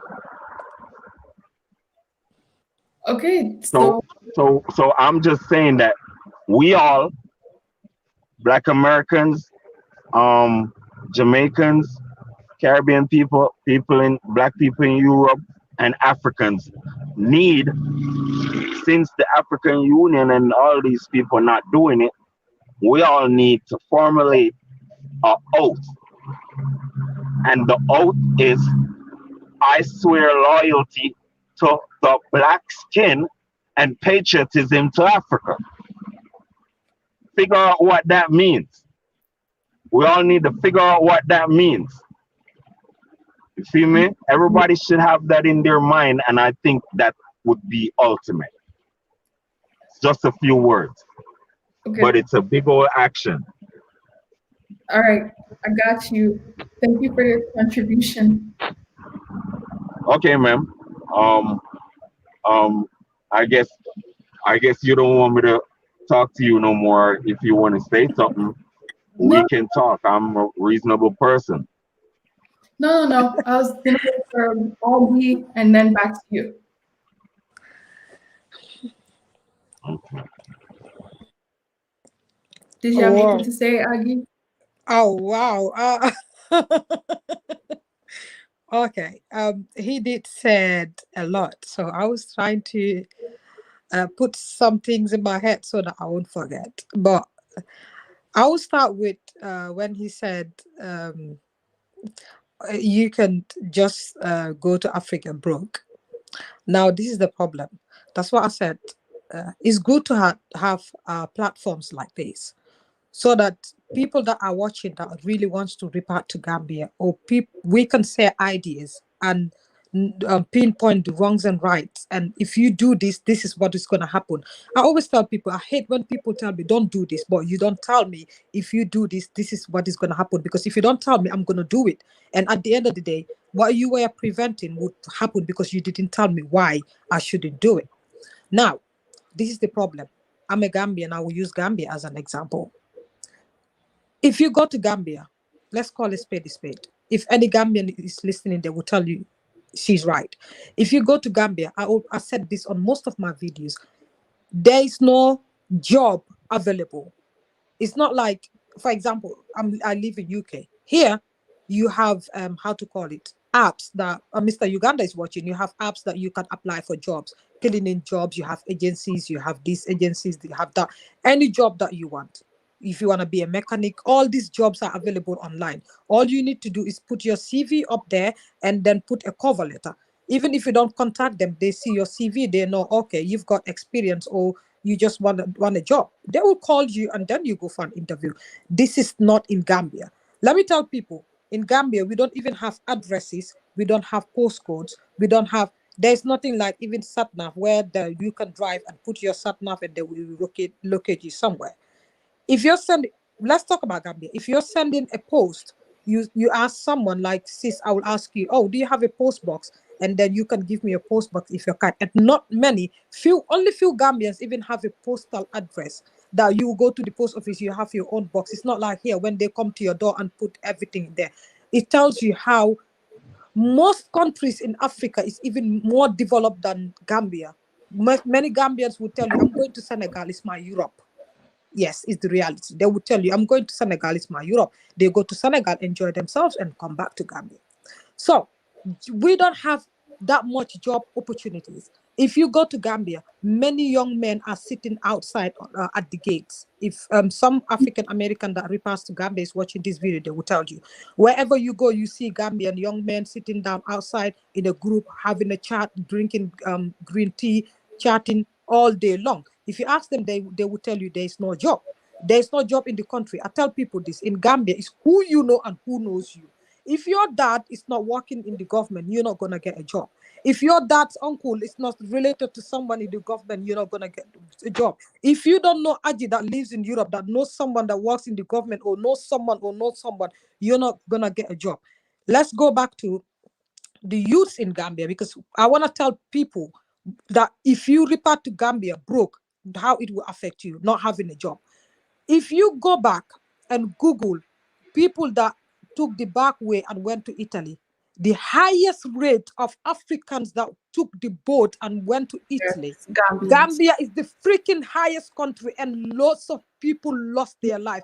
The whole of Africa, I'm telling you, the whole of the continent, Gambia is the highest country that had the highest, and people are still going with that back way, no matter how much they died. No, hold on. I'm just getting there. You've said your bit. I'm trying to tell people, because many are trying to relocate to Gambia. So if you go to Gambia broke, okay, Gambians are here that went to school with their PhD, having their degrees and all of that. If you tell them, oh, do you want to go back to Gambia? They will tell you, no, if I go, I won't have a job.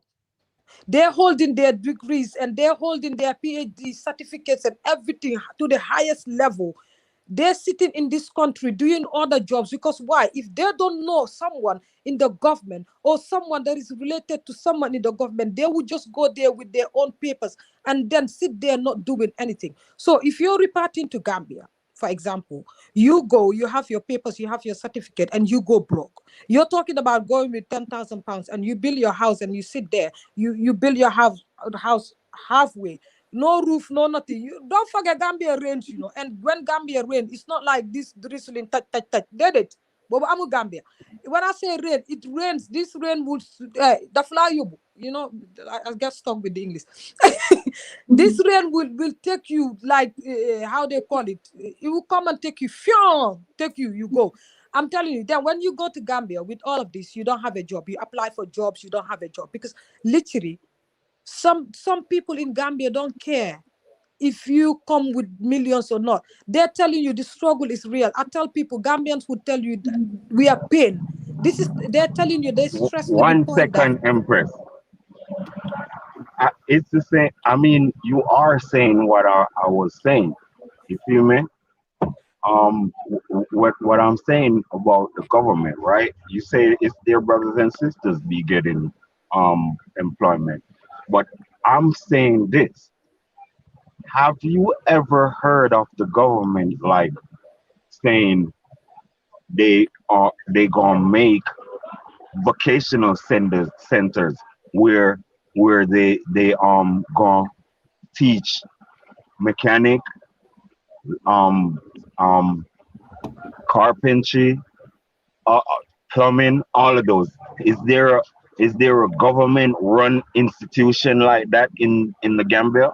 This is what I'm trying to say. I was just gonna No, get so to that. I'm just Listen, saying, yeah? no, so I'm just saying the only reason why our people is drowning in the oceans is because this mean attitude towards each other. And if everybody is so goddamn religious that you gotta pray how many times a day, and you praising also this white man, why aren't you considerate about your own people? Now, What let me the tell you, hell is like, that? no, listen, like in Europe or in America, maybe if you're going for apprenticeship, learning how to be a carpenter or a mechanic or something, they get to pay you. There's nothing No, like, you know that in America has been taken away on purpose. Well, Did you know? Hold on. Did you know that? Did make you know that? opportunities in Europe, blah blah blah, versus Africa, especially. No, I'm just saying. Listen, I'm just saying. It's a government. They can bring in high-tech tools. I'm telling you, it's tools. It's not so expensive. They can make arrangement to get high-tech tools like saws and goddamn some little things for carpenters and establish a little place where people can learn something in their head, and that will produce businesses, and that will produce employment. When you teach people how to do trade, they can employ people. You understand? They don't have to.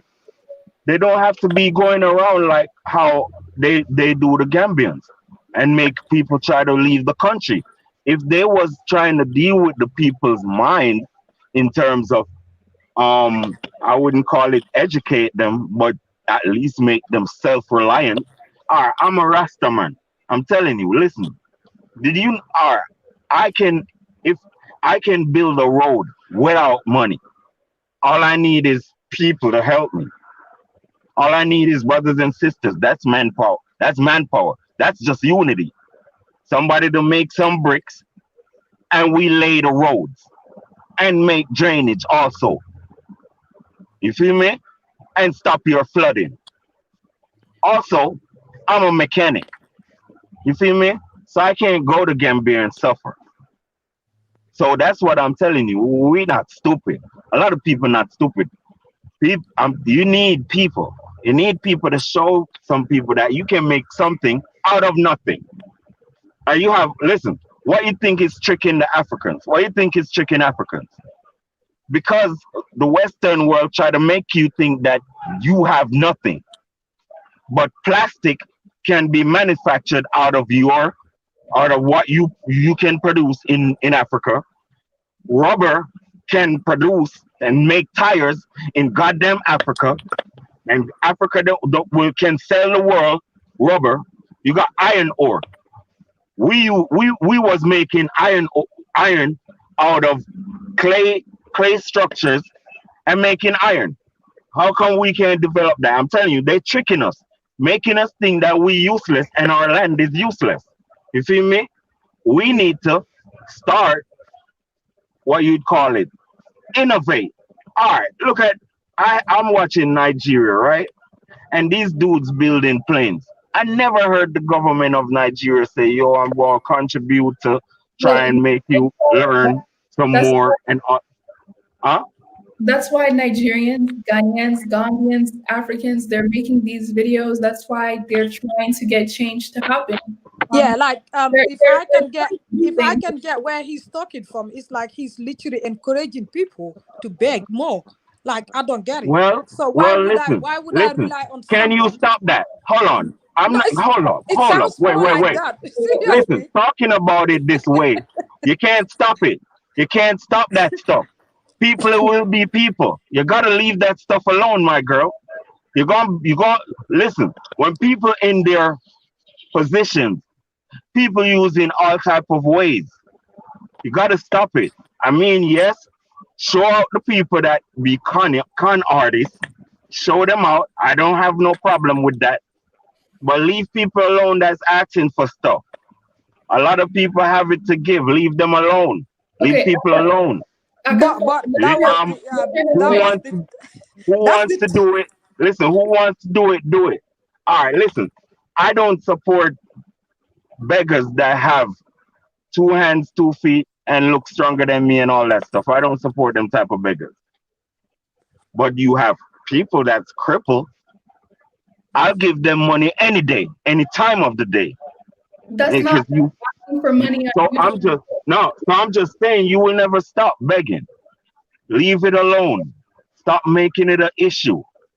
The real issue is they was great enough to come to the continent in which they belong.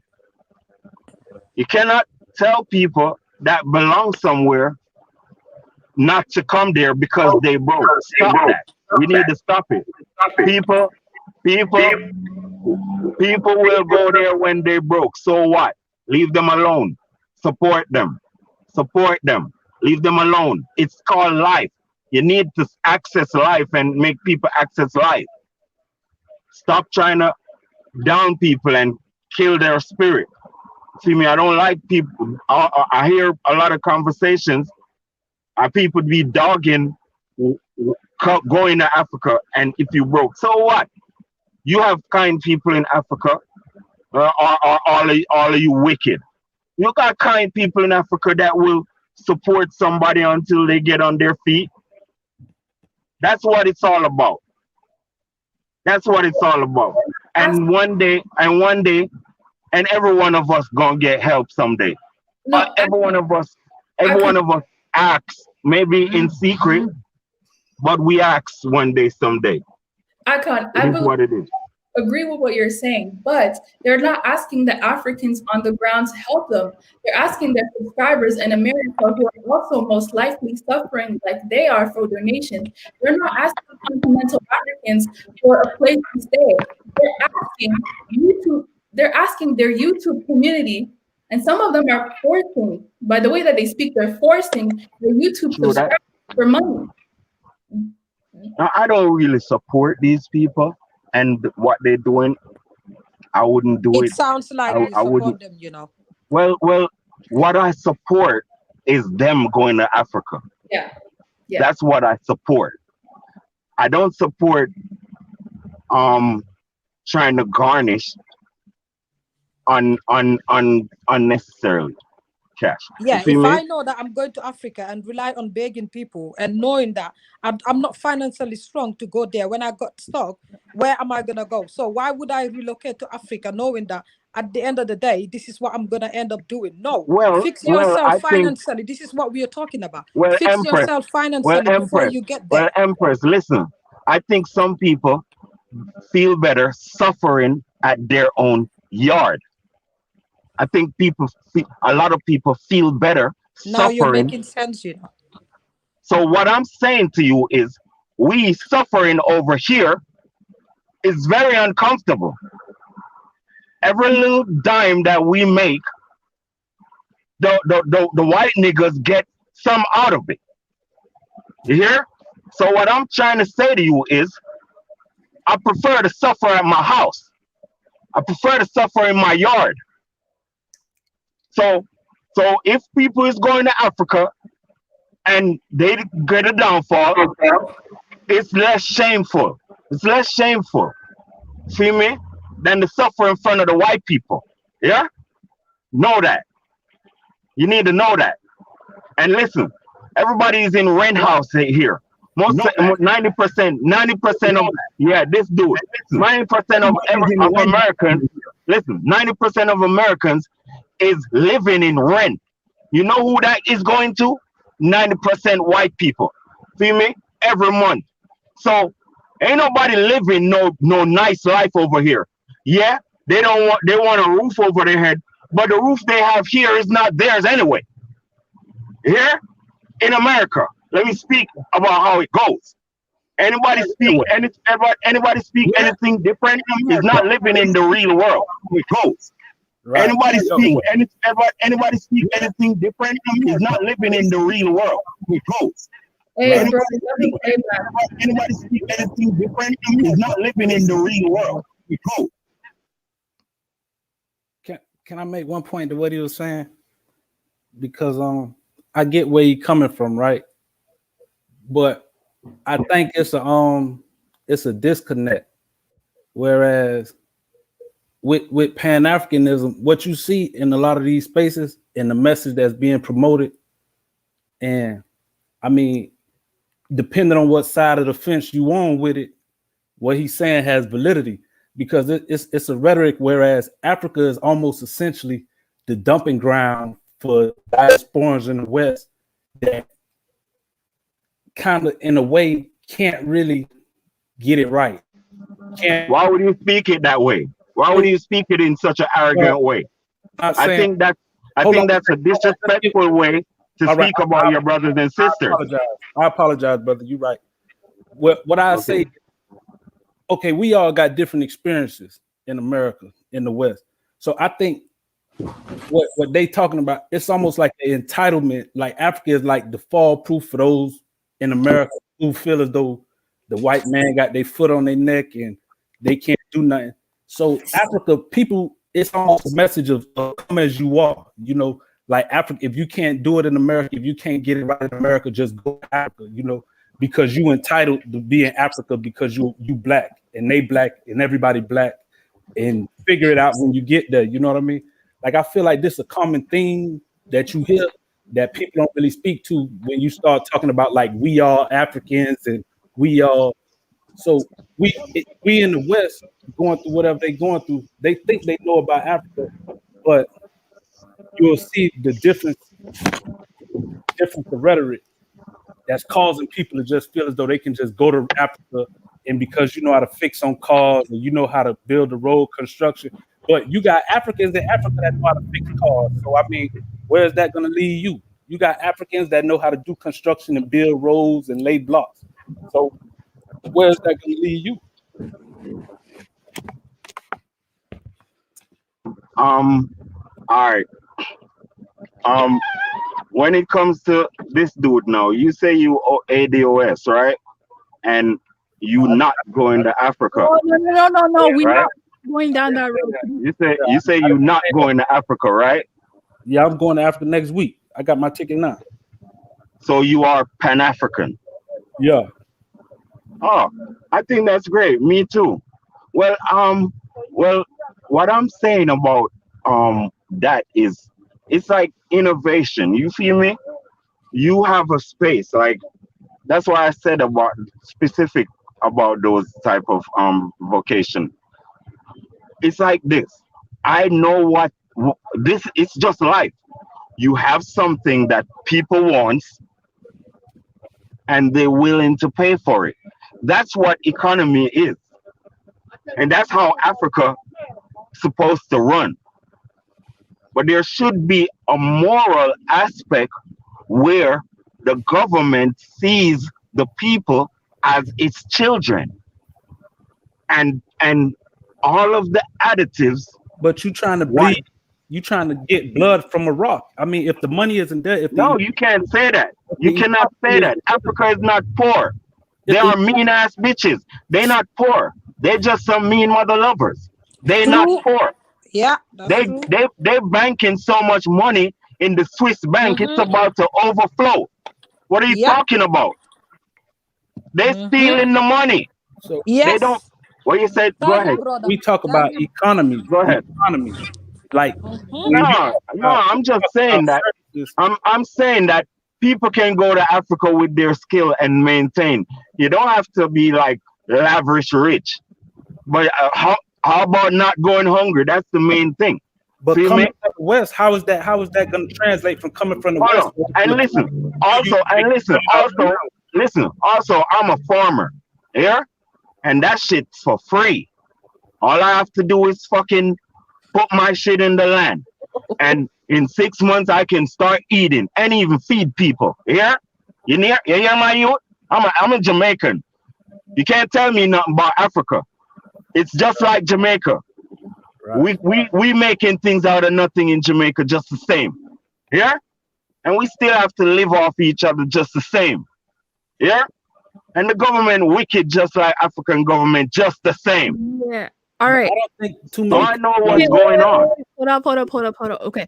So what we're gonna do is closing statements, Akan Fire, Bo, and then we'll leave the lady Aggie's corner for last.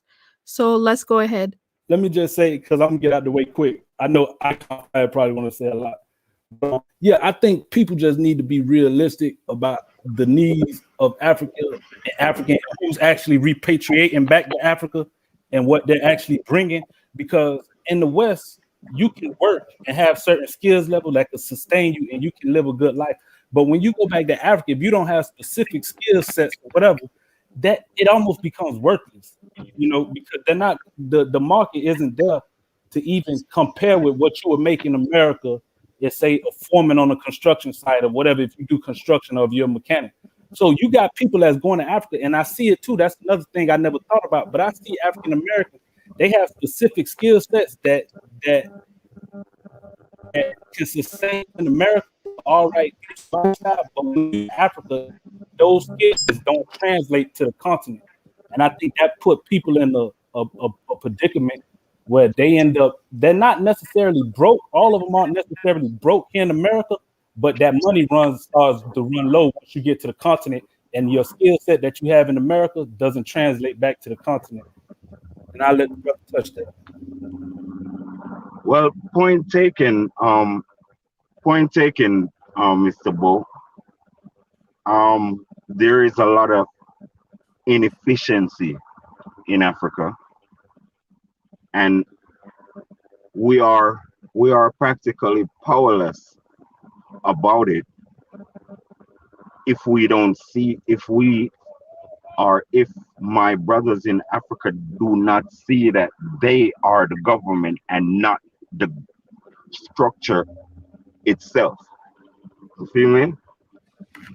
And in the Gambia, I mean, you don't have to like make a revolution on the government, but all of you is supposed to garnish meetings. You feel me? Y'all supposed to keep little meetings in your banter bars, right? And then y'all talk about what the issues are that's dysfunctional in your communities, right? And then you're gonna have one person, all of that gonna be written down, and all of you gonna point to one person and say, you speak for all of us. So that one person needs to do as you say. And then he will go to the government in representation of all 2 million of you. And if the government says, no, we're not going to take no talk from you, everybody can just say, look, there'll be no tourism today. There'll be no spending today. There will be no support of the government institutions. And the government will comply. And you keep that up for 2 weeks, 4 weeks, and whenever time these motherfuckers do as you say. That's what I'm trying to say to you. It takes all of you to say no or yes to make real changes in your government and your lives. You feel me? So that's all I have to say about my last summary. Just it takes unity, and it takes organization like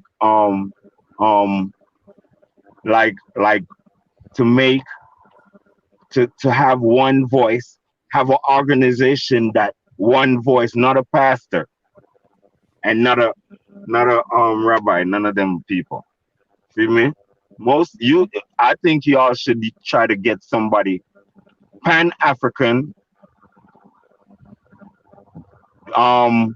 siding Pan-African mainly, to do that type of stuff, to be your voice. Thank you. Thank you so much. It was a pleasure to listen to your outlook, and I understand what you're trying to say. More unity, less us versus them. And okay, you're right. I'll have more patience with my people. I'll think about that. But I honestly really thank you for your opinion. I really appreciate it. And Aggie's Corner, you can go ahead. Yeah, I think you're a patient person also. You feel me? Yeah. I mean, in what's going on, it will break anyone. Feel me? Yeah. It will break anyone. So and it's all a learning. We all need to know it's all a learning process. We're all learning. You feel me? Step by step, one day at a time. But with this focus, I swear loyalty to the black skin and patriotism to Africa. Have that in your mind, and the solution will come. Okay. Thank you. Oh, Right. Stop now. Stop now. Let me give you my African accent. Stop now. Okay, like he was saying, we're all learning. He's right. This is what I was saying. And I like when we have platforms that we all come and share our different opinions. I always say this, I respect other people's opinions, but I think he missed I think we're all talking about the same thing, but he just missed some point because maybe he was not watching from the beginning. But I will just repeat this over and over and over again. If you want to go to Africa, make sure you plan yourself well. And I don't support people just waking up one day and say in 3 months' time I'm moving to Africa. No, go to Africa first on a holiday. I always tell people this: go on a holiday. If it's going to be 3 months or a month, even if you're buying land, go and check this country that you want to relocate. Get to know the people, culture, or the mingle a little bit and see if you will like it. I think that is very important. Normally people would just go and relocate to Africa, or they had, or majority of these people are going to this place. So just make sure you go and see where you're going to, and the people, if you're gonna like it or not, is very important than just relocating there. And make sure you save some money before you go to Africa, because at the end of the day, it's a place that we are all struggling. For example, I will give myself an example. I do say, I'm from a family of 10. Half of my family lives here, but every month I have to send money to my mom. All my sisters have to send money to my mom. African Melanian, I don't have to tell you this because you know we Africans send money monthly to support the people back home. So all of this happens because we send the money, because we go to work and send this money there to support these people. So you don't expect them to support you financially too. I don't support, like he was saying, I'm gonna go with my $10,000, buy a land, build a house, and wherever it stops, I get stuck there. To me, it does not make any sense. And I don't support people to. Okay, we're all different, and we're all from different homes, different backgrounds, different culture, and every other thing. But I think if we're even begging on the internet, we shouldn't be even putting it right at people's faces. People subscribe on our channels to learn, especially we Gambians. Even though I'm a Gambian, I live in UK. Some people understand that, oh, there's that Gambian in her wherever she goes. Some people will be like, oh, why are you talking about Gambia when you don't live in Gambia? I always tell people, no matter how long a stick stays in the river, it will never turn to a crocodile.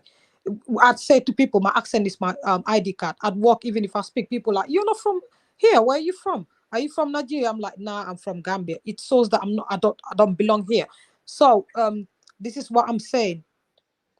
At the end of the day, they subscribe on our channels to learn something from us, to share ideas or ask questions or do their research. Some people will just type this about Gambia and your channel will come. They want to know what you have for them about Gambia, not listening to you every day asking for $5. Like I said it, some people are just used to it, to the point that they will just say, okay, can you super chat me please, or send this super chat, this and that.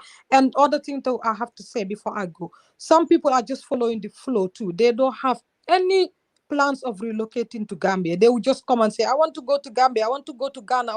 They will never go. Some people will sit on the internet, beg every day, all this money that you're giving to them, they will never go because, I don't know, they just like, we call it ambience in Gambia. They follow just the flow to enjoy themselves. When they see people beg, they beg. When they see people dance, they dance. When they see people sing, they sing. Those people are just there to enjoy. Some people are just there to shoot the negative comments and all of that. I tell people, bring it. I was ready for this before I created my channel. So these people are there because some of them would sit there.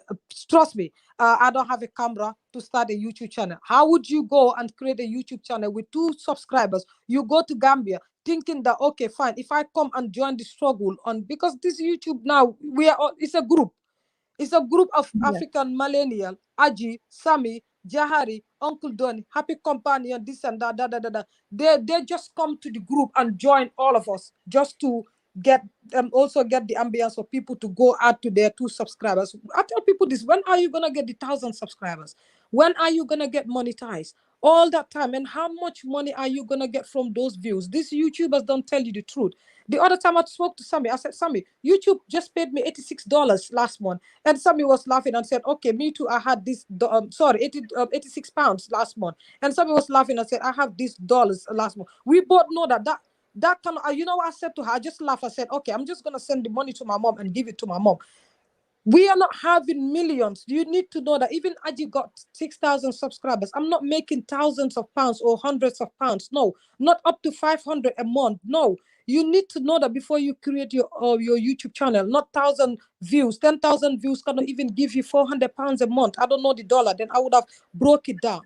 We YouTubers too, I think we should come out and start telling people that, oh, this is what I earned last month. Yeah. Because some people are going Gambia. I'm telling you.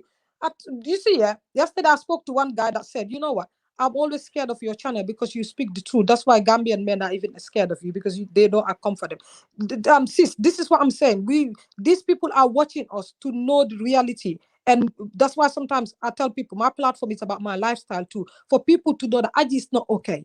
I'm just normal. I'm just a normal human being like you, somebody else. I might be funny, I might be this, I might be this. But when the truth comes, let's just say it. Some people would think that me and you, we have 1,000 subscribers, we're making lots of money. So that money could sustain them in Gambia. So we need to tell them that every month, this is what I have. It's not up to 400 pounds. If you go to Gambia, that money cannot even take you up to the end of the month. Last month, I was paid 86 freaking pounds. I looked at the money in my YouTube studio. Like, I'm like, what am I going to do with the money? I said to Sammy, I'm sending the money to my mom. I was not even shy or ashamed, because other YouTubers wouldn't tell you how much they're earning. I said to Sammy, I'm giving my money, the money to my mom as allowance. We need to break all of these things down, because many people are going to Africa too, relying on YouTube. And when they go, they don't have the views. They start getting rude on Gambians. And I tell people, yes, I tell people, if you try to be rude about my country, you will know that I'm ruder. You see, I tell people, we all can be nice, we all can be rude, we all can be. Sis, if you were rude to me, I wouldn't be on your platform today. There are many American platforms that I don't go to. I tell people, behind the camera, you don't know me. I'm very antisocial. I pick people that I talk to. I tell people, Jahari is on my WhatsApp. I tell people, I hardly even give people my number. I'm not proud of it, but I'm just being careful with who I mingle with, who I talk to, who I laugh with. But when the truth comes, let's tell the truth. We YouTubers need to tell people the truth. That's why they're watching us. And sometimes if we fake it, they would think that is right. Why do you think other YouTubers hit up to 1,000 subscribers over a week? Because they went to Gambia. They tried nice content. It didn't work. They tried to talk about good things about Gambia. It didn't work. When they brought controversy, people love controversy. They started going for it. And if you insult Gambians, you piss us off, because we have many Gambian YouTubers that, for example, me. I tell people, I will come out and I will curse you and I will call your name, I will call your platform, and I will come for you. If you want, we can fight the whole month every day. I tell people, when it comes to trouble, I have the time to make contents every minute. Like when it was hard, how I was doing, we have to learn to respect each other. We have to learn to listen to each other.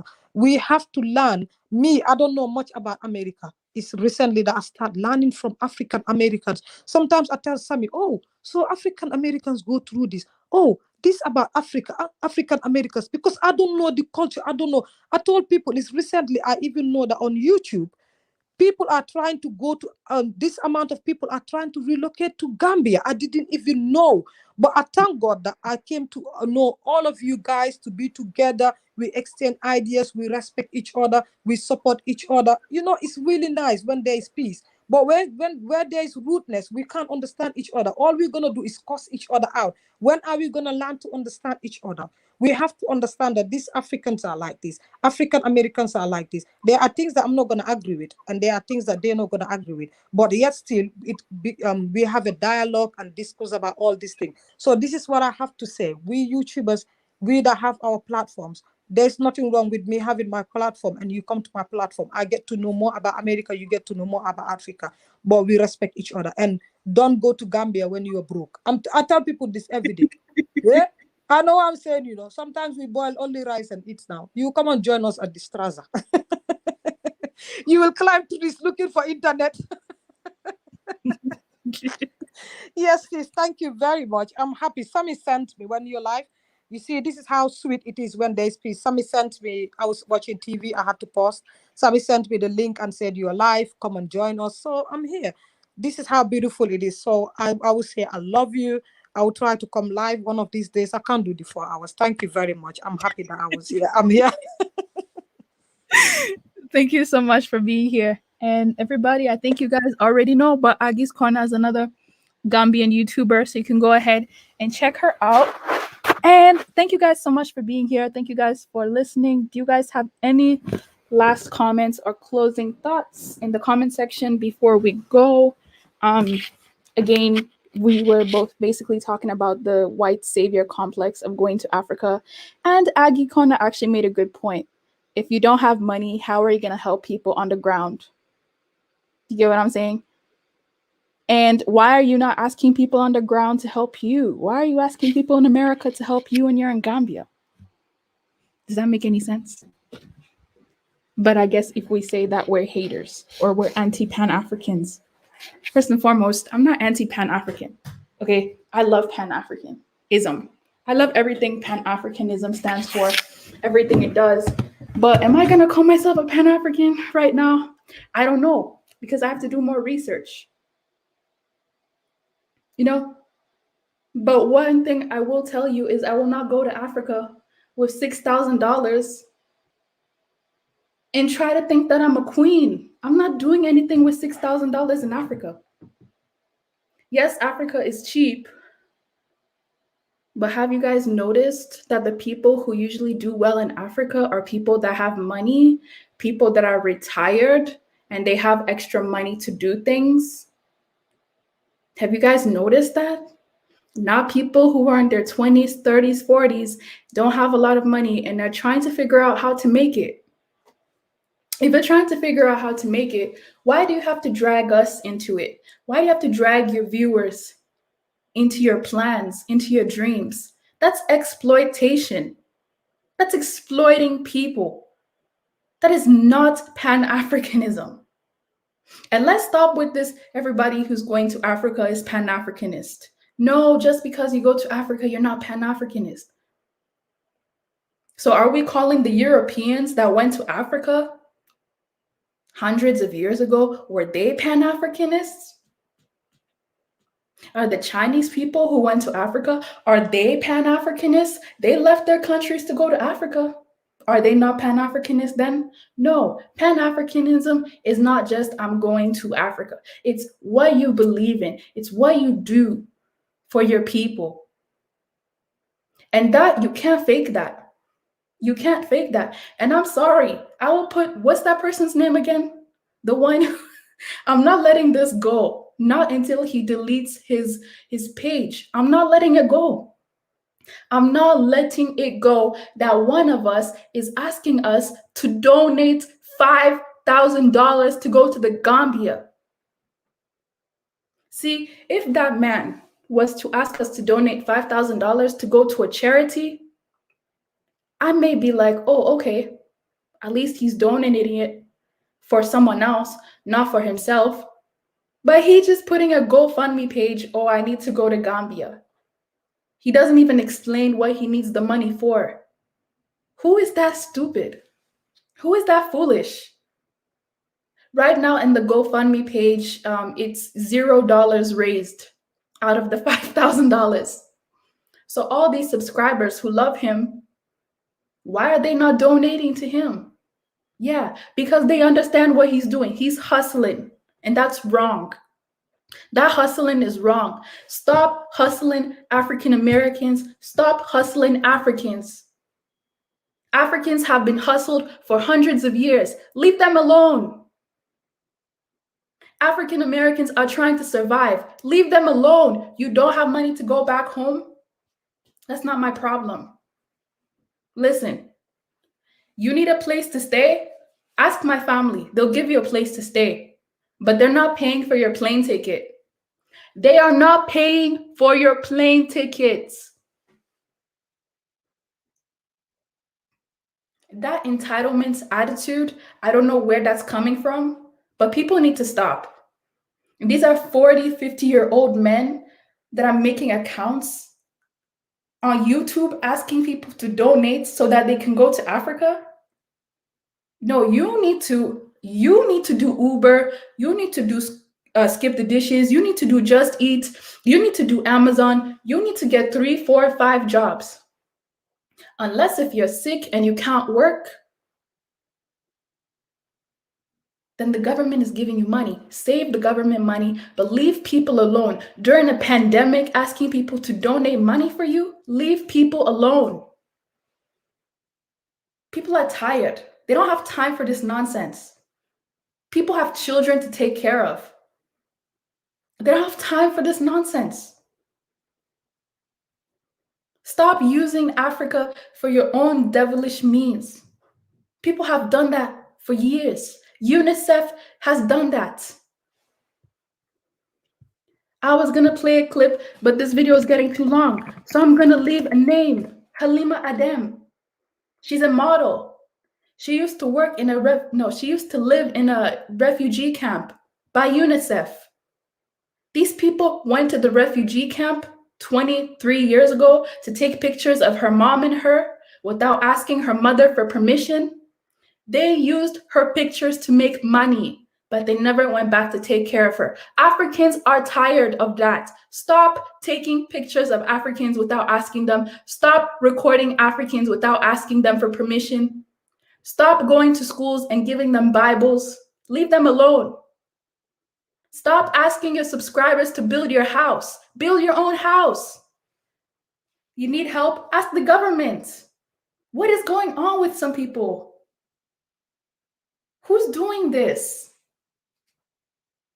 And you're supposed to be the leaders of the community, but you're here begging. It's one thing if you ask people to help you, right? It's one thing if you ask people to help you with your project. That's one thing. I can understand that. But begging people and acting entitled, like they have to give you money just for you to do individual projects, not projects that help the community, not projects that help other people. Who does this? Don't talk to me about unity, but you only need me to give you super chat money so that you can do something for your own self and nobody else. What is this? What is this? So we have good people. We have good people in Gambia right now. They're talking to the government. They're trying to get citizenship. We have good people in Sierra Leone that have talked to the government and have given people citizenship. We have good people in Africa that are working with government. They're being selfless. They're using the subscribers' money to create boreholes. They're using subscribers' money to build schools. They're using subscribers' money for good things. But then we have some of these bad apples that are using the subscribers' money for, I don't know what they're using it for. And they think that's normal. That's not normal.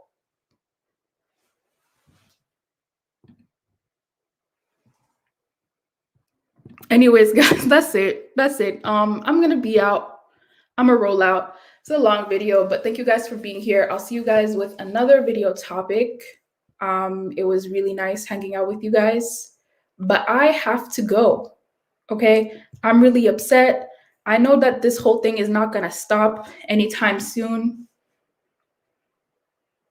But hopefully if we can talk to them in private and if we can let them know why what they're doing is wrong, maybe they can stop. I don't know. I have no idea. But yeah, I think Akon's fire, I think his idea about talking about a Pan-African government, I think that's a good idea. I think that's something that we can do. So anyways, guys, I really appreciated you guys being here. I'll see you guys with another video topic.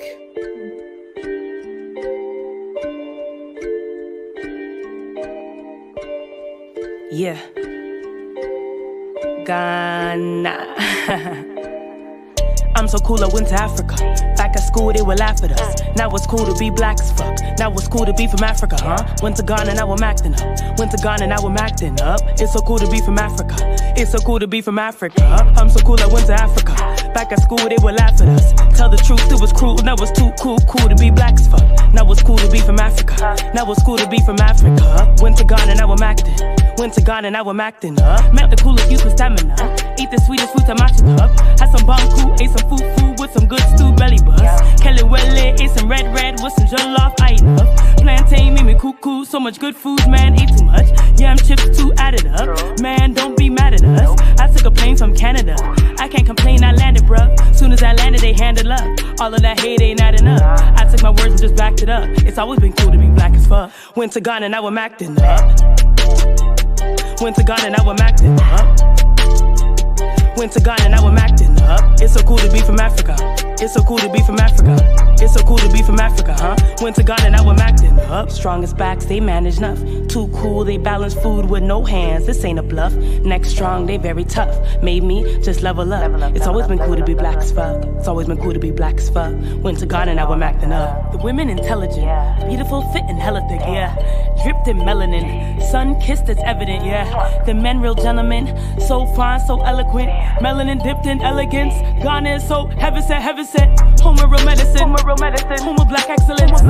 Gain independence. By Ghana's first president. Kwame Nkrumah represents freedom with no hesitance. Justice and no settling. Let this settle in. All of the riches from Africa. Met the coolest kids in Africa, boy. All of the wealth is in Africa. Buy some land and sell all of your toys. I need to get out of Canada. Create a business, now you self-employed. Your money will stretch like it's algebra. This is the truth, man. This ain't a ploy. Strongest backs, they manage enough. Too cool, they balance food with no hands. This ain't a bluff. Next strong, they very tough. Made me just level up. It's always been cool to be black as fuck. Always been cool to be black as fuck. Went to Ghana, now I'm acting up. Went to Ghana, now I'm acting up. Went to Ghana, now I'm acting up. It's so cool to be from Africa. It's so cool to be from Africa.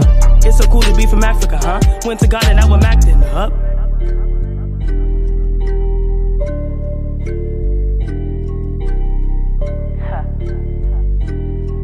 You know, they taught me words like Madase, Papauta, Bremi. Went to Ghana.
Go down, blame me when the thing go down.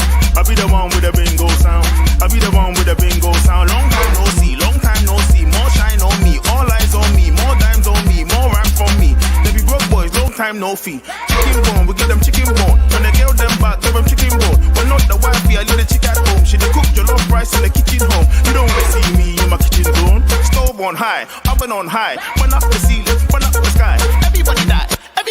I dey trap in the studio. Cause I don't wanna sound like you. All of these hits say my sound so huge. All of these hits say my sound so huge. All of these hits say my sound so huge. All of these hits say my sound so huge. Sound so huge. Sound so huge.